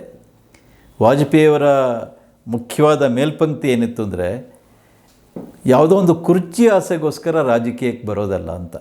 ರಾಜಕೀಯಕ್ಕೆ ಬರೋ ಉದ್ದೇಶನೇ ಸಮಾಜದಲ್ಲಿ, ದೇಶದಲ್ಲಿ ಒಂದು ಪರಿವರ್ತನೆಯನ್ನು ತರಬೇಕು. ಈ ಸಮಾಜದಲ್ಲಿ ಯಾರು ತುಳಿತಕ್ಕೆ ಒಳಗಾಗಿದ್ದಾರೆ, ತುಂಬ ಹಿಂದೆ ಉಳಿದಿದ್ದಾರೆ, ಅವರ ಜೀವನ ಮಟ್ಟವನ್ನು ಸುಧಾರಣೆ ಮಾಡೋದು. ಹಾಗೆಯೇ ದೇಶವನ್ನು ಕಟ್ಟುವಂಥ ಕೆಲಸ ಮಾಡಬೇಕು. ದೇಶದಲ್ಲಿ ಅನಕ್ಷರತೆ ಇದೆ, ಬಡತನ ಇದೆ, ಅಜ್ಞಾನ ಇದೆ, ದಾರಿದ್ರ್ಯ ಇದೆ ಮತ್ತು ಅಭಿವೃದ್ಧಿ ಕಾರ್ಯಗಳಾಗಿಲ್ಲ. ಇದೆಲ್ಲವುದನ್ನು ಮಾಡ್ತಾ ಹೋಗಬೇಕು. ರಾಜಕೀಯ ರಂಗದಲ್ಲಿ ನಾವು ಇರೋದಕ್ಕೆ ಮುಖ್ಯ ಕಾರಣ ಇದೇ ಆಗಬೇಕು ಅಂತ ಅವರು ಪದೇ ಪದೇ ಪ್ರತಿಪಾದನೆ ಮಾಡ್ತಾಯಿದ್ರು. ಅವರೆಲ್ಲ ಭಾಷಣಗಳಲ್ಲೂ ಅದನ್ನೇ ಹೇಳ್ತಾಯಿದ್ರು. ಅವರು ಒಂದೊಂದು ಕಡೆ ಹೇಳ್ತಾಯಿದ್ರು, ಜನರು ಭಾಷೆ ಮತ್ತು ಪ್ರಾಂತವನ್ನು ಮೀರಿ ಬೆಳಿಬೇಕು. ಕಾಶ್ಮೀರದವನು ಕೇರಳದಲ್ಲಿ, ಅಸ್ಸಾಂನವನು ಆಂಧ್ರದಲ್ಲಿ ತಳವರುವುದನ್ನು ವಿರೋಧಿಸುವುದು ಮೂರ್ಖತನ. ಈ ರೀತಿ ವಲಸೆ ದೇಶದ ಭಾವನಾತ್ಮಕ ಏಕತೆಗೆ ಸಹಾಯಕ ಅನ್ನೋ ಮಾತನ್ನು ಹೇಳ್ತಾಯಿದ್ರು. ಇವತ್ತು ನಾವು ನದಿಯ ನೀರಿಗೋಸ್ಕರ ಜಗಳಾಡ್ತೀವಿ, ಭಾಷೆಗೋಸ್ಕರ ಜಗಳಾಡ್ತೀವಿ. ಇತ್ತೀಚೆಗೆ ಬೆಳಗಾಂನಲ್ಲಿ ಅಧಿವೇಶನ ನಡೆದಾಗ ಅಲ್ಲಿ MESನ ಪುಂಡರು ಅವರು ನಮ್ಮ ಸಂಗೊಳ್ಳಿ ರಾಯಣ್ಣನ ಪ್ರತಿಮೆಯನ್ನು ಭಗ್ನಗೊಳಿಸಿದರು. ಹಾಗೆಯೇ ಕನ್ನಡದ ಬಾವುಟವನ್ನು ಸುಟ್ಟು ಹಾಕಿದರು. ಈ ರೀತಿ ಪದೇ ಪದೇ ಮಾಡ್ತಾಯಿದ್ರು. ಅತ್ಯಂತ ಕ್ಷುಲ್ಲಕವಾದ ಕಾರಣ, ಶಿವಾಜಿ ಪ್ರತಿಮೆಗೆ ಕನ್ನಡಿಗರು ಮಸಿ ಬಳಿದ್ರು ಅಂತ ಸುಮ್ಮನೆ ಒಂದು ಕ್ಷುಲ್ಲಕ ಆರೋಪ ಮಾಡಿದರು. ಶಿವಾಜಿ ಆಗಲಿ ಅಥವಾ ಸಂಗೊಳ್ಳಿ ರಾಯಣ್ಣ ಆಗಲಿ ಅವರು ಭಾಷೆಗೋಸ್ಕರ ಹೋರಾಡಿದ್ದಲ್ಲ, ಅವರು ದೇಶಕ್ಕೋಸ್ಕರ ಹೋರಾಡಿದರು, ದೇಶದ ಸ್ವಾತಂತ್ರ್ಯಕ್ಕೋಸ್ಕರ ಹೋರಾಡಿದರು. ಪರಕೀಯರ ದಾಳಿಯನ್ನು ತಡೆದ್ರು ಅವರಿಬ್ಬರು ಮಹಾಪುರುಷರು. ಅದನ್ನು ಅರ್ಥ ಮಾಡಿಕೊಳ್ಳದೆ ಅವರ ಅನುಯಾಯಿಗಳು ಅಂತ ಅನಿಸ್ಕೊಂಡವರು ಕೇವಲ ಒಂದು ಕ್ಷುಲ್ಲಕ ಕಾರಣಕ್ಕೋಸ್ಕರ ಭಾಷೆಯ ಹೆಸರಿನಲ್ಲಿ ಇವತ್ತು ಜಗಳಾಡ್ತಿದ್ದಾರೆ. ಇದನ್ನು ತಪ್ಪಿಸಬೇಕು ಅಂತ ವಾಜಪೇಯಿ ಹೇಳ್ತಾಯಿದ್ರು. ಇವತ್ತಿನ ರಾಜಕಾರಣಿಗಳು ಯಾರಿದ್ದಾರೆ, ವಾಜಪೇಯಿಯವರ ಒಂದು ಮೇಲ್ಪಂಕ್ತಿ ಹೇಗಿತ್ತು ಅದನ್ನು ಅವರು ಅನುಸರಿಸಬೇಕು. ಅಷ್ಟೇ ಜೊತೆಗೆ ಅತ್ಯಂತ ಸರಳವಾದ ವ್ಯಕ್ತಿತ್ವ. ಅವರಲ್ಲಿ ಯಾವತ್ತೂ ಹಣ ಮಾಡಬೇಕನ್ನುವಂಥ ಒಂದು ಪೈಸೆಯಷ್ಟು ಕೂಡ ಅವರಲ್ಲಿ ಒಂದು ಸ್ವಾರ್ಥದ ಲವಲೇಶ ಕೂಡ ಅವರಲ್ಲಿ ಇರಲಿಲ್ಲ ಅಂತ ಹೇಳ್ಬೋದು. ಯಾರೋ ಉತ್ತರ ಪ್ರದೇಶದಲ್ಲಿ ಒಂದು ಸರಿ ಅವರಿಗೆ 100 ಎಕರೆ ಜಮೀನನ್ನು ನಿಮಗೆ ಉಡುಗೊರೆಯಾಗಿ ಕೊಡ್ತೀನಿ ಅಂತ ಹೇಳಿದ್ರಂತೆ. ಅವ್ರು ಹೇಳಿದಂತೆ ಇದು ನನಗೆ ಬೇಡ, ಸರ್ಕಾರಕ್ಕೆ ಕೊಟ್ಬಿಡಿ ಅಂತ. ಅವ್ರು ಯಾವುದನ್ನು ಬಯಸಲಿಲ್ಲ, ಸ್ವಂತಕ್ಕೋಸ್ಕರ ಅವರು ಏನನ್ನೂ ಬಯಸಲಿಲ್ಲ. ಅತ್ಯಂತ ಸರಳವಾದ ಜೀವನವನ್ನು ಅವರು ಕೊನೆ ತನಕ ನಡೆಸಿದರು. ಅದರರ್ಥ ಅವರು ಸಂತೋಷ ಪಡಲಿಲ್ವಾ ಅಥವಾ ಹಾಸ್ಯವನ್ನು ಮಾಡಲಿಲ್ವಾ, ಎಲ್ಲವುದನ್ನು ಮಾಡ್ತಾಯಿದ್ರು. ಬಹಳ ಹಾಸ್ಯ ಪ್ರಜ್ಞೆ ಇತ್ತು, ಜೊತೆಗೆ ಎಲ್ಲರ ಜೊತೆಗೆ ಬಹಳ ಎಂಜಾಯ್ ಮಾಡ್ತಾಯಿದ್ರು. ಊಟ ತಿಂಡಿಯ ವಿಷಯದಲ್ಲೂ ಬಹಳ ಅಚ್ಚುಕಟ್ಟಾದ ಊಟವನ್ನು ಕೂಡ ಅವ್ರು ಮಾಡ್ತಾಯಿದ್ರು. ಆದರೆ ಇದೆಲ್ಲದಕ್ಕಿಂತ ಮೇಲ್ಪಂಕ್ತಿಯಾಗಿ ಇರಬೇಕಾಗಿದ್ದೇನು ಅಂದರೆ, ಒಬ್ಬ ರಾಜಕಾರಣಿ ಬೇರೆಯವರಿಗಿಂತ ವಿಭಿನ್ನವಾಗಿರಬೇಕು. ಆತನ ಚಾರಿತ್ರ್ಯ ಶುದ್ಧವಾಗಿರಬೇಕು. ಆತನ ಮಾತು ಅದು ಮುತ್ತಿನಂತಿರಬೇಕು. ಮಾತಾಡಿದರೆ ಮುತ್ತಿನಂತಿರಬೇಕದು. ಅದೊಂದು ರೀತಿ ಬೇರೆಯವರಿಗೆ ಕುತ್ತು ತರುವಂತೆ ಇರಬಾರ್ದು. ಇದೆಲ್ಲವೂ ವಾಜಪೇಯಿಯಿಂದ ಕಲಿಬೇಕಾದಂಥ ಸಂಗತಿಗಳು. ಇವತ್ತಿನ ಯುವ ಜನಾಂಗದ ಯಾರು ರಾಜಕಾರಣಿಗಳಿದ್ದಾರೆ, ಬರೀ ಮಾತೆತ್ತಿದರೆ ನಾಲಿಗೆ ಸೀಳ್ತೀನಿ, ಕತ್ತರಿಸ್ತೀನಿ, ಹಾಗೆ ಮಾಡ್ತೀನಿ, ಹೀಗೆ ಮಾಡ್ತೀನಿ ಅಂತ ಹೇಳ್ತಾರಲ್ಲ, ಅವರು ವಾಜಪೇಯಿಯಿಂದ ಕಲಿಯುವಂಥದ್ದು ಬಹಳ ಇದೆ. ನನ್ನ ಒಂದೇ ಒಂದು ವಿನಂತಿ ಅಂದರೆ, ಅಂಥ ಎಲ್ಲ ರಾಜಕಾರಣಿಗಳು ವಾಜಪೇಯಿ ಅವರ ಜೀವನದ ಘಟನೆಗಳನ್ನು, ಅವರ ಜೀವನ ಚರಿತ್ರೆಯನ್ನು ಒಂದು ಸರಿ ಪೂರ್ತಿ ಸಾಧ್ಯಂತವಾಗಿ ಓದಿ ಅದರಿಂದ ಪಾಠವನ್ನು ಕಲಿಯೋದು ಬಹಳ ಒಳ್ಳೆಯದು ಅಂತ ನನಗನ್ಸುತ್ತೆ. ಕಡೆಯದಾಗಿ ಹೇಳೋದಾದರೆ, ವಾಜಪೇಯಿಯವರು ಮತ್ತು ಕರ್ನಾಟಕದಲ್ಲಿ ಭಾಜಪ ಮತ್ತು ವಾಜಪೇಯಿಯವರ ನಂಟು ಹೇಗಿತ್ತು, ಕರ್ನಾಟಕದ ಮತ್ತು ವಾಜಪೇಯಿಯವರ ಸತ್ಸಂಬಂಧಗಳು ಹೇಗಿತ್ತು ಅನ್ನೋದ್ರ ಬಗ್ಗೆ ಒಂದಷ್ಟು ತಿಳಿಸ್ಕೊಡ್ಬೇಕು. ವಾಜಪೇಯಿಗೂ ಮತ್ತು ಕರ್ನಾಟಕದ ರಾಜಕೀಯಕ್ಕೂ ನಂಟು ಅಂದರೆ, ವಾಜಪೇಯಿ ಅನೇಕ ಬಾರಿ ಕರ್ನಾಟಕಕ್ಕೆ ಬಂದಿದ್ದಾರೆ. ಬಹುಶಃ ಕರ್ನಾಟಕದಲ್ಲಿ ಜನಸಂಘ ಮತ್ತು ಅನಂತರ BJP ಜನಸಂಘ ಅದರ ಪೂರ್ವಾಶ್ರಮ, ಆಮೇಲೆ BJP, ಇದರ ಬೆಳವಣಿಗೆಯಲ್ಲಿ ವಾಜಪೇಯಿ ಪಾತ್ರ ಬಹಳ ಮಹತ್ವದ್ದಿದೆ. ಇಲ್ಲಿ ಯಾರು ಹಿಂದೆ ಆಗಿ ಹೋದರು, ಬಾಬುರಾವ್ ದೇಶಪಾಂಡೆ ಇರ್ಬೋದು ಅಥವಾ ಮಲ್ಲಿಕಾರ್ಜುನಯ್ಯ ಇರಬಹುದು, ಅದಕ್ಕೂ ಮುಂಚೆ ಇದ್ದಂಥ ಕಾಶಿರಾವ್, ಇವರೆಲ್ಲರೂ ಕೂಡ ಪ್ರೇರಣೆ ಪಡೆದಿದ್ದು ವಾಜಪೇಯಿಯಿಂದ. ಜಗನ್ನಾಥರಾವ್ ಜೋಶಿ ಅವರು ಕರ್ನಾಟಕದವರೇ, ಅವರು ಕೂಡ ವಾಜಪೇಯಿ ಜೊತೆಗೆ ಬೆಳೆದ್ರವರು. ಹಾಗಾಗಿ ಕರ್ನಾಟಕಕ್ಕೆ ಅನೇಕ ಬಾರಿ ವಾಜಪೇಯಿ ಬಂದಿದ್ದಾರೆ. ಸಣ್ಣ ಸಣ್ಣ ಊರುಗಳು, ಶಿಕಾರಿಪುರದಂಥ ಒಂದು ತಾಲೂಕು ಕೇಂದ್ರಕ್ಕೆ ಕೂಡ ವಾಜಪೇಯಿಯವರು ಬಂದಿದ್ದಾರೆ. ದೊಡ್ಡಬಳ್ಳಾಪುರದಂಥ ಊರಿಗೂ ಬಂದಿದ್ದಾರೆ. ಬೆಂಗಳೂರು, ಶಿವಮೊಗ್ಗ, ಮಂಗಳೂರಿಗೆ ಸಾಧಾರಣವಾಗಿ ಪದೇ ಪದೇ ಬರ್ತಾಯಿದ್ರು ಅವರು. ಹಾಗಾಗಿ ಕರ್ನಾಟಕದಲ್ಲಿ ವಾಜಪೇಯಿಯವರ ಹೆಜ್ಜೆಯ ಗುರುತುಗಳು ಇವತ್ತು ಸಾಕಷ್ಟಿದೆ ಅಂತ ಹೇಳ್ಬೋದು. ಅನೇಕರು ಅವರಿಂದ ಪ್ರೇರಣೆಯನ್ನು ಪಡೆದಿದ್ದಾರೆ. ಬರೀ ಕರ್ನಾಟಕ ಅಂತ ಮಾತ್ರ ನಾವು ಹೇಳೋಕ್ಕೆ ಬರಲ್ಲ, ಬೇರೆ ರಾಜ್ಯಗಳಲ್ಲೂ ಕೂಡ ಅವರ ಪ್ರಭಾವ ಅಷ್ಟೇ ದಟ್ಟವಾಗಿದೆ. ಹಿಂದಿ ಮಾತಾಡುವಂಥ ರಾಜ್ಯಗಳಲ್ಲಂತೂ ವಾಜಪೇಯಿ ಬಹಳ ಜನಾನುರಾಗಿ ರಾಜಕಾರಣಿಯಾಗಿದ್ದರು. ಆದರೆ ದಕ್ಷಿಣ ಭಾರತದಲ್ಲಿ, ವಿಶೇಷವಾಗಿ ಕರ್ನಾಟಕದಲ್ಲಿ ವಾಜಪೇಯಿಯವರ ಹೆಜ್ಜೆ ಗುರುತುಗಳು ಸಾಕಷ್ಟಿದೆ. ಇಲ್ಲಿ ಅನೇಕ ಮನೆಗಳಲ್ಲಿ ಅವರು ಉಳ್ಕೊಂಡಿದ್ದರು. ಒಂದು ಸರಿ ವಾಜಪೇಯಿ ಸೋತಾಗ ಭದ್ರಾವತಿಯಲ್ಲಿ ಒಬ್ಬ ನಮ್ಮ ಸ್ವಯಂ ಸೇವಕ ಆತ ಆತ್ಮಹತ್ಯೆ ಮಾಡಿಕೊಂಡ. ವಾಜಪೇಯಿ ಸೋತೋದ್ರಲ್ಲ ಅಂತ ಖಿನ್ನನಾಗಿ ಆತ್ಮಹತ್ಯೆ ಮಾಡಿಕೊಂಡ. ಇದು ವಾಜಪೇಯಿ ಅವರಿಗೆ ಗೊತ್ತಾಯಿತು. ಅವರು ತಕ್ಷಣ ಅವರು ಭದ್ರಾವತಿಗೆ ಪ್ರವಾಸ ಮಾಡಿದರು. ದೆಹಲಿಯಿಂದ ಭದ್ರಾವತಿಗೆ ಬಂದು ಆ ಸ್ವಯಂ ಸೇವಕನ ಮನೆಗೆ ಹೋಗಿ ಅವರ ತಂದೆ ತಾಯಿಗಳಿಗೆ ಸಾಂತ್ವನವನ್ನು ಹೇಳಿದರು. ಇದು ಒಬ್ಬ ರಾಜಕಾರಣಿಯಲ್ಲಿರುವಂಥ ಒಂದು ವಿರಳವಾದ ಗುಣ. ಆತನಿಗೆ ಧೈರ್ಯ, ಅವರ ತಂದೆ ತಾಯಿಗೆ ಧೈರ್ಯವನ್ನು ಹೇಳಿ, ನಿಮ್ಮ ಮಗ ಹೀಗೆ ಮಾಡ್ಕೊಳ್ಬಾರ್ದಿತ್ತು, ನನ್ನಂಥ ಒಬ್ಬ ಸಾಮಾನ್ಯ ರಾಜಕಾರಣಿ ಸೋತ್ರೆ ಏನಂತೆ, ದೇಶ ಸೋಲಬಾರ್ದು, ನಾನು ಸೋತ್ರೆ ಪರವಾಗಿಲ್ಲ, ಈ ಮಾತನ್ನು ಅವಾಗ ಹೇಳಿದರು ಅವರು. ಹೀಗೆ ಕರ್ನಾಟಕದ ಜೊತೆಗೆ ಅವ್ರದ್ದು ನಂಟು ಸಾಕಷ್ಟಿದೆ. ಈಗಲೂ ಕೂಡ ಅನೇಕರು ಹಿರಿಯರು ಅವರನ್ನು ನೆನೆಸ್ಕೊಳ್ತಾರೆ, ಅವರ ಮನೆಗಳಿಗೆ ಬಂದಿದ್ದನ್ನು ಕೂಡ ಸ್ಮರಣೆ ಮಾಡ್ಕೊಳ್ತಾರೆ. ನೀವು ಪ್ರಸ್ತುತಪಡಿಸಿದ ಬಹುತೇಕ ಅಂಶಗಳನ್ನು ನೋಡ್ತಾ ಹೋದರೆ ವಾಜಪೇಯಿಯವರು ಅಧಿಕಾರಕ್ಕೋಸ್ಕರ ರಾಜಕಾರಣ ಮಾಡಿಲ್ಲ ಅನ್ನೋದು ಕಂಡುಬರುತ್ತೆ. ಇದಕ್ಕೊಂದು ಉದಾಹರಣೆ ಅಂತಂದರೆ, ಅವರು ಮೊದಲನೇ ಸಾರಿ ಪ್ರಧಾನಮಂತ್ರಿಗಳಾಗಿ 13ನೇ ದಿನಕ್ಕೆ ಅವರು ಅಧಿಕಾರದಿಂದ ಇಳಿಬೇಕಾಗಿ ಬರುತ್ತೆ. ಆದರೆ ಅವತ್ತು ಅವರು ಬೇರೆ ಮಾರ್ಗವನ್ನು ಬಳಸಿದರೆ ಬಹುಶಃ ಅವರು ಅಧಿಕಾರದಲ್ಲಿ ಮುಂದುವರಿತಿದ್ರೋ ಏನೋ. ಆದರೆ ಆ ಕೆಲಸಕ್ಕೆ ಅವ್ರು ಕೈ ಹಾಕಲಿಲ್ಲ. ಅವ್ರು ಹೇಳಿದರು, ನನಗೆ ಅಡ್ಡದಾರಿ ಹಿಡಿದು ನನ್ನ ಅಧಿಕಾರವನ್ನು ನಡೆಸಬೇಕಾಗಿರುವಂಥ ಅವಶ್ಯಕತೆ ಇಲ್ಲ, ಜನಾದೇಶ ಬಂದ ನಂತರನೇ ನಾನು ಮತ್ತೆ ಪ್ರಧಾನಮಂತ್ರಿಯಾಗಿ ಈ ದೇಶಕ್ಕೆ ಸಾಧ್ಯವಾದರೆ ಒಳ್ಳೆಯ ಆಡಳಿತವನ್ನು ಕೊಡ್ತೇನೆ ಅನ್ನೋವಂಥ ಅಂಶ ಅಂತ ಹೇಳಿದರು. ಆದರೆ ಇವತ್ತು ಪ್ರಸ್ತುತ ರಾಜಕೀಯ ವಿದ್ಯಮಾನಗಳನ್ನು ನೋಡ್ತಾ ಇದ್ದಾಗ, ಈ ರಾಜಕೀಯದಲ್ಲಾಗಿರ್ತಕ್ಕಂಥ ಸ್ಥಿತ್ಯಂತರಗಳನ್ನು ನೋಡ್ತಾ ಇದ್ದಾಗ, ಇವರ ನಡೆಗೂ ಇವತ್ತಿನ ಪ್ರಸ್ತುತ ರಾಜಕಾರಣಕ್ಕೂ ರಾಜಕೀಯ ಮುಖಂಡರು ನಡ್ಕೊಳ್ಬೇಕಾಗಿರೋ ರೀತಿ ಎಷ್ಟು ಭಿನ್ನವಾಗಿದೆ, ಇದನ್ನು ಹೇಗೆ ಅರ್ಥ ಮಾಡ್ಕೊಳ್ಳೋದು?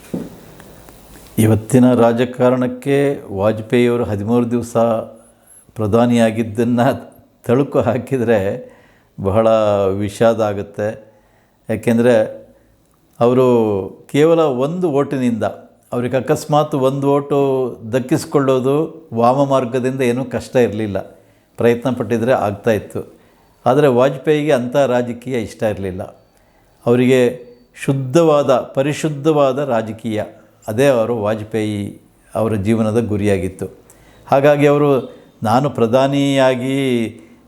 ಪ್ರಧಾನಿಯಾಗೋದು ಮುಖ್ಯ ಅಲ್ಲ, ಆದರೆ ದೇಶದ ರಾಜಕೀಯ ಪರಿಶುದ್ಧವಾಗಿರಬೇಕು, ಈ ಭಾವನೆ ಅವರಲ್ಲಿತ್ತು. ಆದರೆ ಇವತ್ತಿನ ರಾಜಕಾರಣ ಬಹಳ ಕಲುಷಿತವಾಗಿದೆ. ಇವತ್ತು ರಾಜಕೀಯದ ಮುಖ್ಯ ಉದ್ದೇಶ ಹೇಗಾದರೂ ಮಾಡಿ ಅಟ್ ಎನಿ ಕಾಸ್ಟ್ ನಾವು ಅಧಿಕಾರಕ್ಕೆ ಏರಬೇಕು, ಅಧಿಕಾರದಲ್ಲಿರಬೇಕು, ಅಧಿಕಾರದಲ್ಲಿ ಇರೋದಕ್ಕೋಸ್ಕರ ಏನು ಮಾಡಿದರೂ ಸರಿ ಅನ್ನುವಂಥ ಒಂದು ವಾತಾವರಣ ಇವತ್ತು ನಿರ್ಮಾಣ ಆಗಿದೆ. ಕ್ರಮೇಣ ಆ ವಾತಾವರಣ ಬದಲಾಗಬೇಕು. ಏಕೆಂದರೆ ಪ್ರಜಾತಂತ್ರದಲ್ಲಿ ಅಧಿಕಾರಕ್ಕೋಸ್ಕರ ಏನು ಬೇಕಾದರೂ ಮಾಡಬಹುದು ಅನ್ನೋದು ಸರಿಯಲ್ಲ. ಇವತ್ತಿನ ಯಾರು ಜನಪ್ರತಿನಿಧಿಗಳು, ಅವರು ಚುನಾವಣೆಗೆ ವೆಚ್ಚ ಮಾಡುವಂಥ ಹಣದ ಪ್ರಮಾಣ ಮತ್ತು ಮತದಾರರಿಗೆ ತೋರಿಸುವಂಥ ಆಸೆ ಆಮಿಷಗಳು, ಇದನ್ನೆಲ್ಲ ನೋಡಿದರೆ ಭಯ ಆಗುತ್ತೆ. ಇವತ್ತು ಸಾಮಾನ್ಯ ಜನ ಚುನಾವಣೆಗೆ ನಿಲ್ಲೋದಕ್ಕೆ ಸಾಧ್ಯನೇ ಇಲ್ಲ ಅನ್ನೋ ಅಂಥ ಪರಿಸ್ಥಿತಿ ನಿರ್ಮಾಣ ಆಗಿದೆ. ಲಕ್ಷಗಳಲ್ಲ, ಕೋಟಿಗಳಲ್ಲಿ ಖರ್ಚು ಮಾಡಬೇಕಾದಂಥ ಒಂದು ದಯನೀಯ ಸ್ಥಿತಿ ಇವತ್ತು ಬಂದುಬಿಟ್ಟಿದೆ. ಇದು ಆಗಬಾರ್ದು. ಪ್ರಜಾತಂತ್ರದಲ್ಲಿ ಯಾರು ಬೇಕಾದರೂ ಜನಪ್ರತಿನಿಧಿ ಆಗಬೇಕು. ಒಬ್ಬ ಸಾಮಾನ್ಯ ಕೆಳಸ್ತರದಲ್ಲಿರುವಂಥವನು, ಒಬ್ಬ ತುಳಿತಕ್ಕೆ ಒಳಗಾದವನು. ವಾಜಪೇಯಿ ಅದನ್ನೇ ಹೇಳ್ತಾಯಿದ್ರು, ಸಾಮಾನ್ಯ ಜನ ಯಾರಿದ್ದಾರೆ, ದೀನರು, ದಲಿತರು, ಅವರೆಲ್ಲ ರಾಜಕಾರಣಕ್ಕೆ ಬರಬೇಕು, ಅವರೆಲ್ಲ ಸಂಸದರಾಗಬೇಕು, ಅವರು ಜನಪ್ರತಿನಿಧಿ ಆಗಬೇಕು ಅಂತ ಅವ್ರು ಅನೇಕ ಕಡೆ ಅದನ್ನು ಉಲ್ಲೇಖ ಮಾಡ್ತಾಯಿದ್ರು. ಆದರೆ ಇವತ್ತು ಆ ಸ್ಥಿತಿ ಇಲ್ಲ. ಅವರೆಲ್ಲ ಮೇಲಕ್ಕೆ ಹೇಗೆ ಸಾಧ್ಯ? ಕೋಟಿಗಳಲ್ಲಿ ಖರ್ಚು ಮಾಡೋದಕ್ಕೆ ಅವ್ರ ಹತ್ರ ಹಣ ಇಲ್ಲ. ಹಣ ಕೊಡೋರು ಯಾರು? ಇವತ್ತಿನ ಯಾರು ಜನಪ್ರತಿನಿಧಿಗಳಿದ್ದಾರೆ ಅವರೆಲ್ಲ ಸಾಮಾನ್ಯ ಗ್ರಾಮ ಪಂಚಾಯಿತಿ ಚುನಾವಣೆ, ತಾಲೂಕು ಮಟ್ಟದ ಚುನಾವಣೆ, ಇದರಲ್ಲಿ ಕೂಡ ಕೋಟಿಗಳಲ್ಲಿ ಖರ್ಚು ಮಾಡುವಂಥ ಒಂದು ಹೀನವಾದ ಸ್ಥಿತಿ ಇವತ್ತು ಬಂದಿದೆ. ಅದು ಕ್ರಮೇಣ ಬದಲಾಗಬೇಕು. ಬದಲಾದಾಗ ಮಾತ್ರ ಒಂದು ಲೋಕತಂತ್ರ ಅದು ಯಶಸ್ವಿ ಅಂತ ಹೇಳ್ಬೋದು, ಪ್ರಜಾತಂತ್ರ ಒಂದು ಸುಸ್ಥಿತಿಯಲ್ಲಿ ಇರುತ್ತೆ ಅಂತ ಹೇಳ್ಬೋದು. ಅದಿಲ್ಲದೆ ಇದ್ದರೆ ಈ ಪ್ರಜಾತಂತ್ರಕ್ಕೆ ಖಂಡಿತ ಅರ್ಥ ಇರೋದಿಲ್ಲ. ವಾಜಪೇಯಿ ಬಯಸಿದ್ದು ಕೂಡ ಅದನ್ನೇ. ಒಬ್ಬ ಸಮಗ್ರ ವ್ಯಕ್ತಿತ್ವವನ್ನು ಹೊಂದಿದಂಥ, ಹಲವಾರು ಕ್ಷೇತ್ರಗಳಲ್ಲಿ ತಮ್ಮ ಕೊಡುಗೆಯನ್ನು ಕೊಟ್ಟಂಥ ಒಬ್ಬ ವ್ಯಕ್ತಿಯನ್ನು ಅರ್ಧ ಗಂಟೆಯಲ್ಲಿ ಅಥವಾ ಮುಕ್ಕಾಲು ಗಂಟೆಯಲ್ಲಿ ಸೆರೆ ಹಿಡಿಯೋದು ತುಂಬ ಸಾಹಸದ ಕೆಲಸ. ವಾಜಪೇಯಿಯವರು ಅಂತಹ ಒಂದು ದೊಡ್ಡ ವ್ಯಕ್ತಿತ್ವದ ನಾಯಕರು. ಅವರನ್ನು ನಾವು ಅರ್ಧ ಮುಕ್ಕಾಲು ಗಂಟೆಯಲ್ಲಿ ತಿಳಿಸ್ಕೊಡೋಕ್ಕೆ ಸಾಧ್ಯ ಆಗಲ್ಲ. ಆದರೂ ಸಹ ಎಷ್ಟು ಔಚಿತ್ಯಪೂರ್ಣವಾದಂಥ ವಿಚಾರಗಳನ್ನು ಜನಗಳಿಗೆ ಮುಟ್ಟಿಸ್ಬೇಕೋ ಆ ಪ್ರಯತ್ನವನ್ನು ನಾವು ಮಾಡಿದ್ದೀವಿ. ಈ ಹಿನ್ನೆಲೆಯಲ್ಲಿ ತಾವು ಸಾಕಷ್ಟು ವಿಚಾರಗಳನ್ನು ವಾಜಪೇಯಿಯವರು ನಡೆದಂಥ ರೀತಿ, ನಡೆ, ಸಂಸ್ಕಾರ ಇವುಗಳನ್ನೆಲ್ಲ ತುಂಬ ವಿಶದವಾಗಿ ನಮ್ಮೊಟ್ಟಿಗೆ ಹಂಚಿಕೊಂಡಿದ್ದೀರಿ. ಕಡೆಯದಾಗಿ ವಾಜಪೇಯಿ ಅಂದರೆ ಭಾರತ ಮತ್ತು ಭಾರತೀಯರಾದ ನಾವು ಹೇಗೆ ನೋಡಬೇಕು?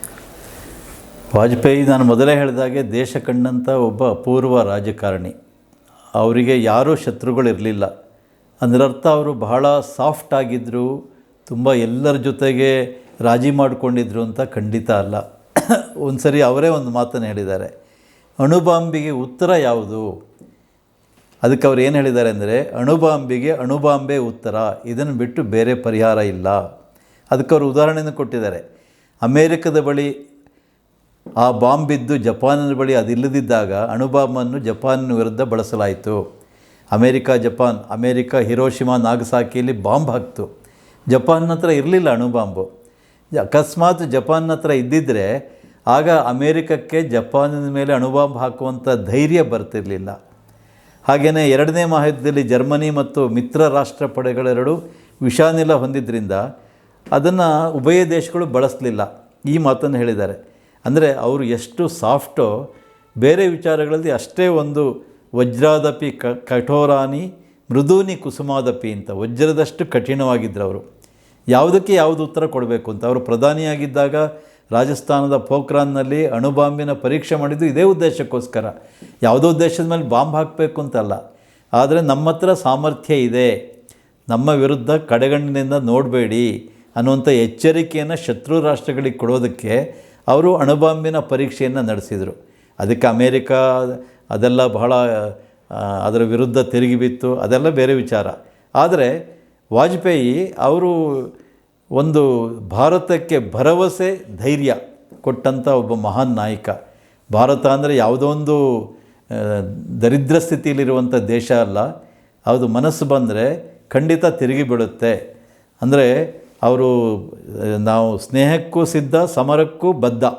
ನಾವು ಸ್ನೇಹದಿಂದನೂ ಇರಬಲ್ಲೆವು, ಯುದ್ಧ ಮಾಡಬೇಕಾದ್ರೆ ಯುದ್ಧವನ್ನು ಮಾಡ್ತೀವಿ ಅನ್ನುವಂಥ ಕಾರ್ಗಿಲ್ ಸಮಯದಲ್ಲಿ ಯುದ್ಧ ಮಾಡಿ ವಾಜಪೇಯಿ ಪ್ರಧಾನಿಯಾಗಿದ್ದಾಗ ಭಾರತ ಗೆದ್ದು ಬಿಡ್ತು, ಅದರಲ್ಲಿ ಗೆಲ್ತು. ಅಂದರೆ ಈ ರೀತಿಯ ಮನೋಭಾವ ಅವ್ರದ್ದಾಗಿತ್ತು. ಅವ್ರು ಎಷ್ಟು ಮೃದುವಾಗಿದ್ದರು ಅಷ್ಟೇ ಕಠಿಣವಾಗಿಯೂ ಇದ್ದರು.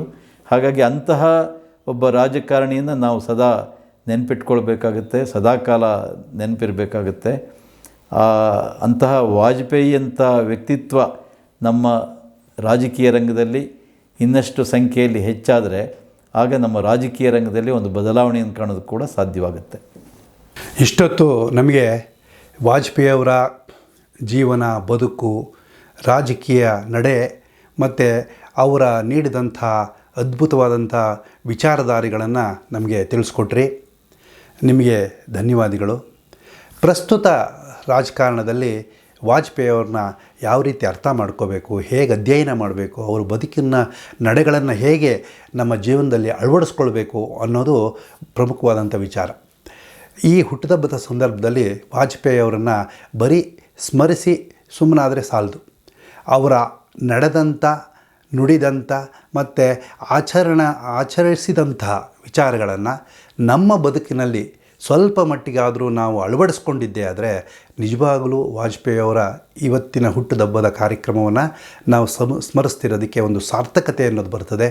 ಮತ್ತು ಅದರಿಂದ ನಾವು ಅವರಿಗೆ ಸಲ್ಲಿಸುವಂಥ ಗೌರವ ಅಂತ ನಾವು ಹೇಳ್ತೀವಿ. ಹಾಗಾಗಿಯೇ ಇವತ್ತು ದೇಶ ಅವರ ಹುಟ್ಟುದ ಹಬ್ಬದ ದಿನವನ್ನು ಗುಡ್ ಗವರ್ನೆನ್ಸ್ ಡೇ ಅಂತ ಹೇಳಿ ಸಹ ಆಚರಿಸ್ತಾ ಇದೆ.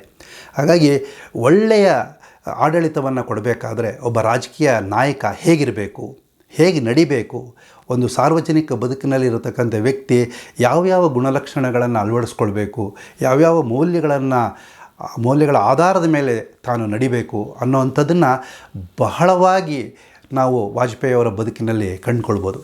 ಹಾಗಾಗಿ ಇವತ್ತು ಈ ಕಾರ್ಯಕ್ರಮವನ್ನು ವೀಕ್ಷಿಸ್ತಾ ಇರ್ತಕ್ಕಂಥ ವೀಕ್ಷಕರು, ಹಾಗೆ ರಾಜಕೀಯದಲ್ಲಿ ತೊಡಗಿಸ್ಕೊಂಡಿರ್ತಕ್ಕಂಥ ರಾಜಕೀಯ ನಾಯಕರು, ಮುಖಂಡರು, ಉತ್ತಮ ಭವಿಷ್ಯವನ್ನು ರಾಜಕೀಯದಲ್ಲಿ ಕಾಣಬೇಕು ಅಂತ ಇರ್ತಕ್ಕಂಥ ಯುವ ರಾಜಕೀಯ ಕ್ಷೇತ್ರದಲ್ಲಿ ಪದಾರ್ಪಣೆ ಮಾಡ್ತಿರ್ತಕ್ಕಂಥ ಯುವಕರು ಸಹ ಇವರಿಂದ ಕಲಿಬೇಕಾಗಿರತಕ್ಕಂಥ ಅಂಶಗಳನ್ನು ಇದರಿಂದ ಕಲಿಯುವಂಥ ಪ್ರಯತ್ನ ಮಾಡಿದರೆ ಅದು ಈ ಕಾರ್ಯಕ್ರಮದ ಸಾರ್ಥಕತೆ ಅಂತ ಹೇಳ್ತಾ, ಮತ್ತೊಮ್ಮೆ ಮಗದೊಮ್ಮೆ ವೀಕ್ಷಕರಿಗೆ ಮತ್ತು ಈ ಕಾರ್ಯಕ್ರಮವನ್ನು ನಡೆಸಿಕೊಟ್ಟಂಥ ಶ್ರೀಯುತ ದುಗು ಲಕ್ಷ್ಮಣ್ ಅವರಿಗೆ ಸ್ವಗತ ಹೃತ್ಪೂರ್ವಕವಾದಂಥ ಧನ್ಯವಾದಗಳನ್ನು ಅರ್ಪಿಸ್ತಾ ಇದೆ.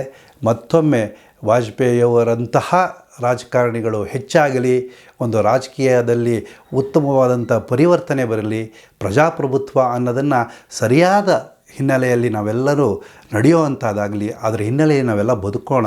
ಹಾಗಾಗಿ ಶ್ರೇಷ್ಠ ಭಾರತವನ್ನು ಕಟ್ಟೋಣ, ವಿಶ್ವಗುರು ಭಾರತವನ್ನು ಕಟ್ಟೋಣ ಅಂತ ಹೇಳ್ತಾ ಈ ಕಾರ್ಯಕ್ರಮವನ್ನು ಮುಗಿಸ್ತಾ ಇದ್ದೀವಿ. ನಮಸ್ಕಾರ. अटल बिहारी वाजपेयी जी ने शायद ये कहा था कि भारत कोई भूमि का टुकड़ा नहीं है, एक जीता जागता राष्ट्र पुरुष है. अटल जी ने कहा था कि ये वंदन की धरती है, अभिनंदन की धरती है, ये अर्पण की भूमि है, ये तर्पण की भूमि है. इसकी नदी नदी हमारे लिए गंगा है, इसका कंकड़ कंकड़ हमारे लिए शंकर है. हम जिएंगे तो इस भारत के लिए और मरेंगे तो इस भारत के लिए, और मरने के बाद भी गंगा जल में बहती हुई हमारी अस्थियों को कोई कान लगाकर सुनेगा तो एक ही आवाज आएगी, भारत माता की जय.